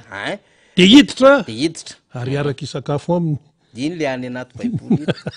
ka mba sokafo ny trano de miolako le reo olona reo ka rehefa tsy ka idily le trano de miverina ka maro any toerana malalaka mazava nge zay tenentsika zay zany trano de tsy tafitra say ka hatrany ambony tafo de misy limitiny fa nina moa zany misy fetrany ny fandeferana loha ataotsika hatran'izay mihitsy amin'ny teny gasy mahalaza azy tsara misy fetrany fandeferana fa mbola ao anatin'ny fahatsapatena foany reo olo reo hoe aleo foana aloha miala nenina mikaroka vahaolana zay ny amy mahafinaritra am'reo collectif reo misy te hiazakazaka be ny mpanohana an'le kandida mpiaradia am'le kandida ka zao eny mahafinaritra tena tsara satria tsika zany miasasaina am'le raharaha-pirenena fa rehefa nahatokotsika de aloha hoentin'izy ireo ny fandaminana ny tetikady rehetra zany ity sary ity tena sary nahafinaritra reny alefa mifaly eo le sary zany tena rara no ahitana sary ohatr' zao zany tena sarotra nahitana an'zao sary zao de izy zao président Marc Ravalomanana nakavanana miakavia mipetrakeoprésident Paraina Auguste eo akaiky président Marc Ravalomanana président Hery Rajaonarimampianina Andriamatoa Jean-Jacques Ratsetsan de mitsangana ndray zany akavanana miakavia ataotsika ohatran'le teo zany Andriamatoa Ranao Ratsiraka Andriamatoa Hajo Andrenana Arivelo Andriamatoa Lalaina Ratsiraonana Andriamatoa Tahina Razafinjoelona Andriamatoa Randrenasolo Sitenitery Andriamatoa Razafitsiandrofa Jean Brunel ary Andriamatoa Robela Andry 2 4 9 1 izy ireo sarotra ny ahitana sary ohatr' zao fa mahita sary ohatr' zao tsika voaka malagasy mahita fiombonana ohatr' zao tsika goavambe zany ary mitsikitsiky daholo tsikitsiky ka olona mitaroka vahaolana ho an'ny firenena ho an'ny firenena olona mahatoky hoe ny fitambarana ireo iady ho an'ny tombotsoa ny voaka ny rina ka reny zany mba imprimeo reny sary reny mba hoe tsika ny rina any mahomby moa zany nytolona de osika hoe ratsy nijoro ange reto hoe tam'zany 2023 ony raikizy ratsy nijoro reto fa mbola mety aseho atsika hoe efa nijoro reto fa atao hoana moa fa lasa ny zala ihany ny tany raza atao endrika rindran-draha tsoratra am'zany tamy 3 teto Madagasikara ka zay le izy tsara reny sary reny isika zany a de miandro toromarika satria ny fahatongavan'ny solotenan'ny Nations Unies de isy fifampiainona amin'ny endriny vaovao indray zany satria ny vahiny indray niditra tsehatra ny FFKM zany mbola milasa fa vonona amin'ny fanelina lalina ho ifanohizana amin'ny fifampiainona arabaina ny FFKM satria efa mijoro meloa zany zareo am'izao fotoana zao tsy mora lizy fa zao ankaherezantsika andro ray aman-drem-piangonana efatra mirahalahy reo zany tahaka zany ihany koa le collectif de candidats zay miezaka mitondra ny hevin'izy ireo ary ahafana mikaroka vahaolana ankaherezantsika azy ireo zany nretrarehetra mihitsiny ho amin'ny fandaminana rina satria tsika moa mahafantatra zany fa tokony ho isy fandarana angaredona rapitso alaka misy zany raha ny vaovao samy hafa zay voaranay raha ohatra moa zany ka voatazona le data rapitso sy ny lera rapitso tokony manomboka am'sivy dikan'izay zany ny fandarantsika miara-manonja de andray mivatana ny fandarana angaredona miaraka ny solombavamboaka sy ireo hery politika rehetra satria raha mifahafantarantsika azy efa sokafana zany le fandarana zany rehefa misy ho ia zany fandarana angaredona fandarantsika miara-manonja zany eto amin'ny MBS Radio Mada dia andray mivatana izany fandarana zany satria zany ny endriky ny firaisankina endriky ny fandaminana iombonina ihany koa ahafahana mikaroka fandresena tsy ho an'ny kandidata raika ambin'ny folo tsy ho an'ny solombavamboaka irerianina ny vonona politika fa ho an'ny voaka malagasy fandresen'ny fahamarinana sy ity tandrazantsika ity zay le izy ho an'ny fandresen'ny fahamarinana mihitsiny ka efa mampiomana antsika zany zahay raha toka misy mifandarina raha mbola tsisy moa fandarina ho amin'ny fandaminana izy ireo de eo ihany zay sirina zany miatrika amin'ny fandarana ampiomana de melo atsika zany mba ahafahantsika mandamina amin'ny programa na izany tsy zany ho an'ireo mpikatroka KMMR rehetra dia mitoy ny fametrahana am'izao fotoana zao reo rafitra satria io manatrany hatrany zany mpanohana an'Andriamatoa Marikaravalomana na hoe lana ho aingana amin'ny fifidianana tsy maintsy ho tanterahana foana zany ka mametrapetraka an'ireo rafitra zany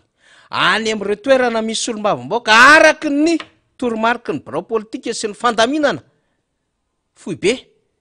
de ny solombavamboaka no mametraka ny rafitra any amin'ny toerana misy ny solombavamboaka de solombavamboaka no mametraka ny rafitra any am'ireo toerana tsy misy solombavamboaka ihany koa tsy misy solombavamboaka nefa de misy iraka na io solombavamboaka na io iraka avy any birao politika zay samy solombavamboaka moa birao politika ihany fa birao politika zay tsy olomboafidy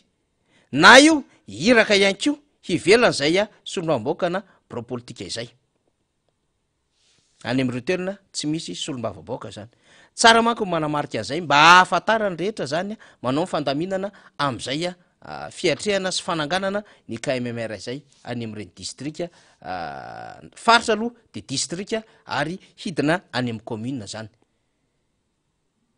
dia hanaovantsika fankaherezana sahady zany reo distrika zay manangana ny rafitry ny KMMR am'izao fotoana zao fa mandeha izy mandeha tsara izy am'izao fotoana zao tsy hoe misy mampiazakazaka be fa ny fahaiza mandamy maneotina miady hoentiko amintsika eto mivavao rapito satria efa misy fananganana KMMR amina distrika maromaro zay efa fantatsika mandeha am'ty androany ty rehefa tonga ny vavao de hoentsika zay rina fa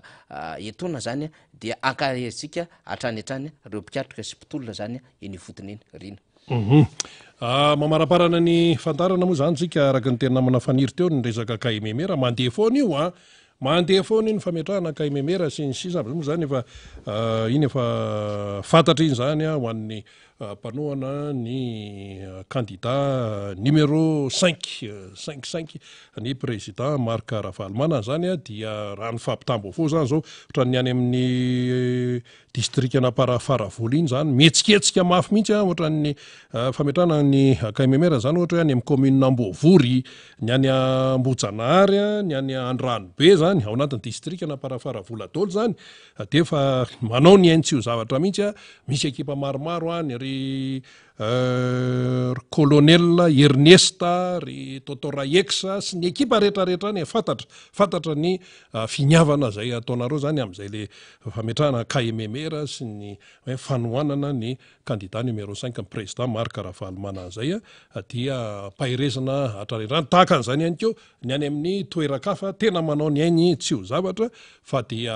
fatatsika rehetra ny tokony atao. Zay no mamarana ny fandarantsika miara-manonja teto amin'ny MBS sy ny Radio Mada zany isaorany ianao naharitra hatramin'ny farany samy tahin'Andriamanitra isika menakavy veloma tompoko.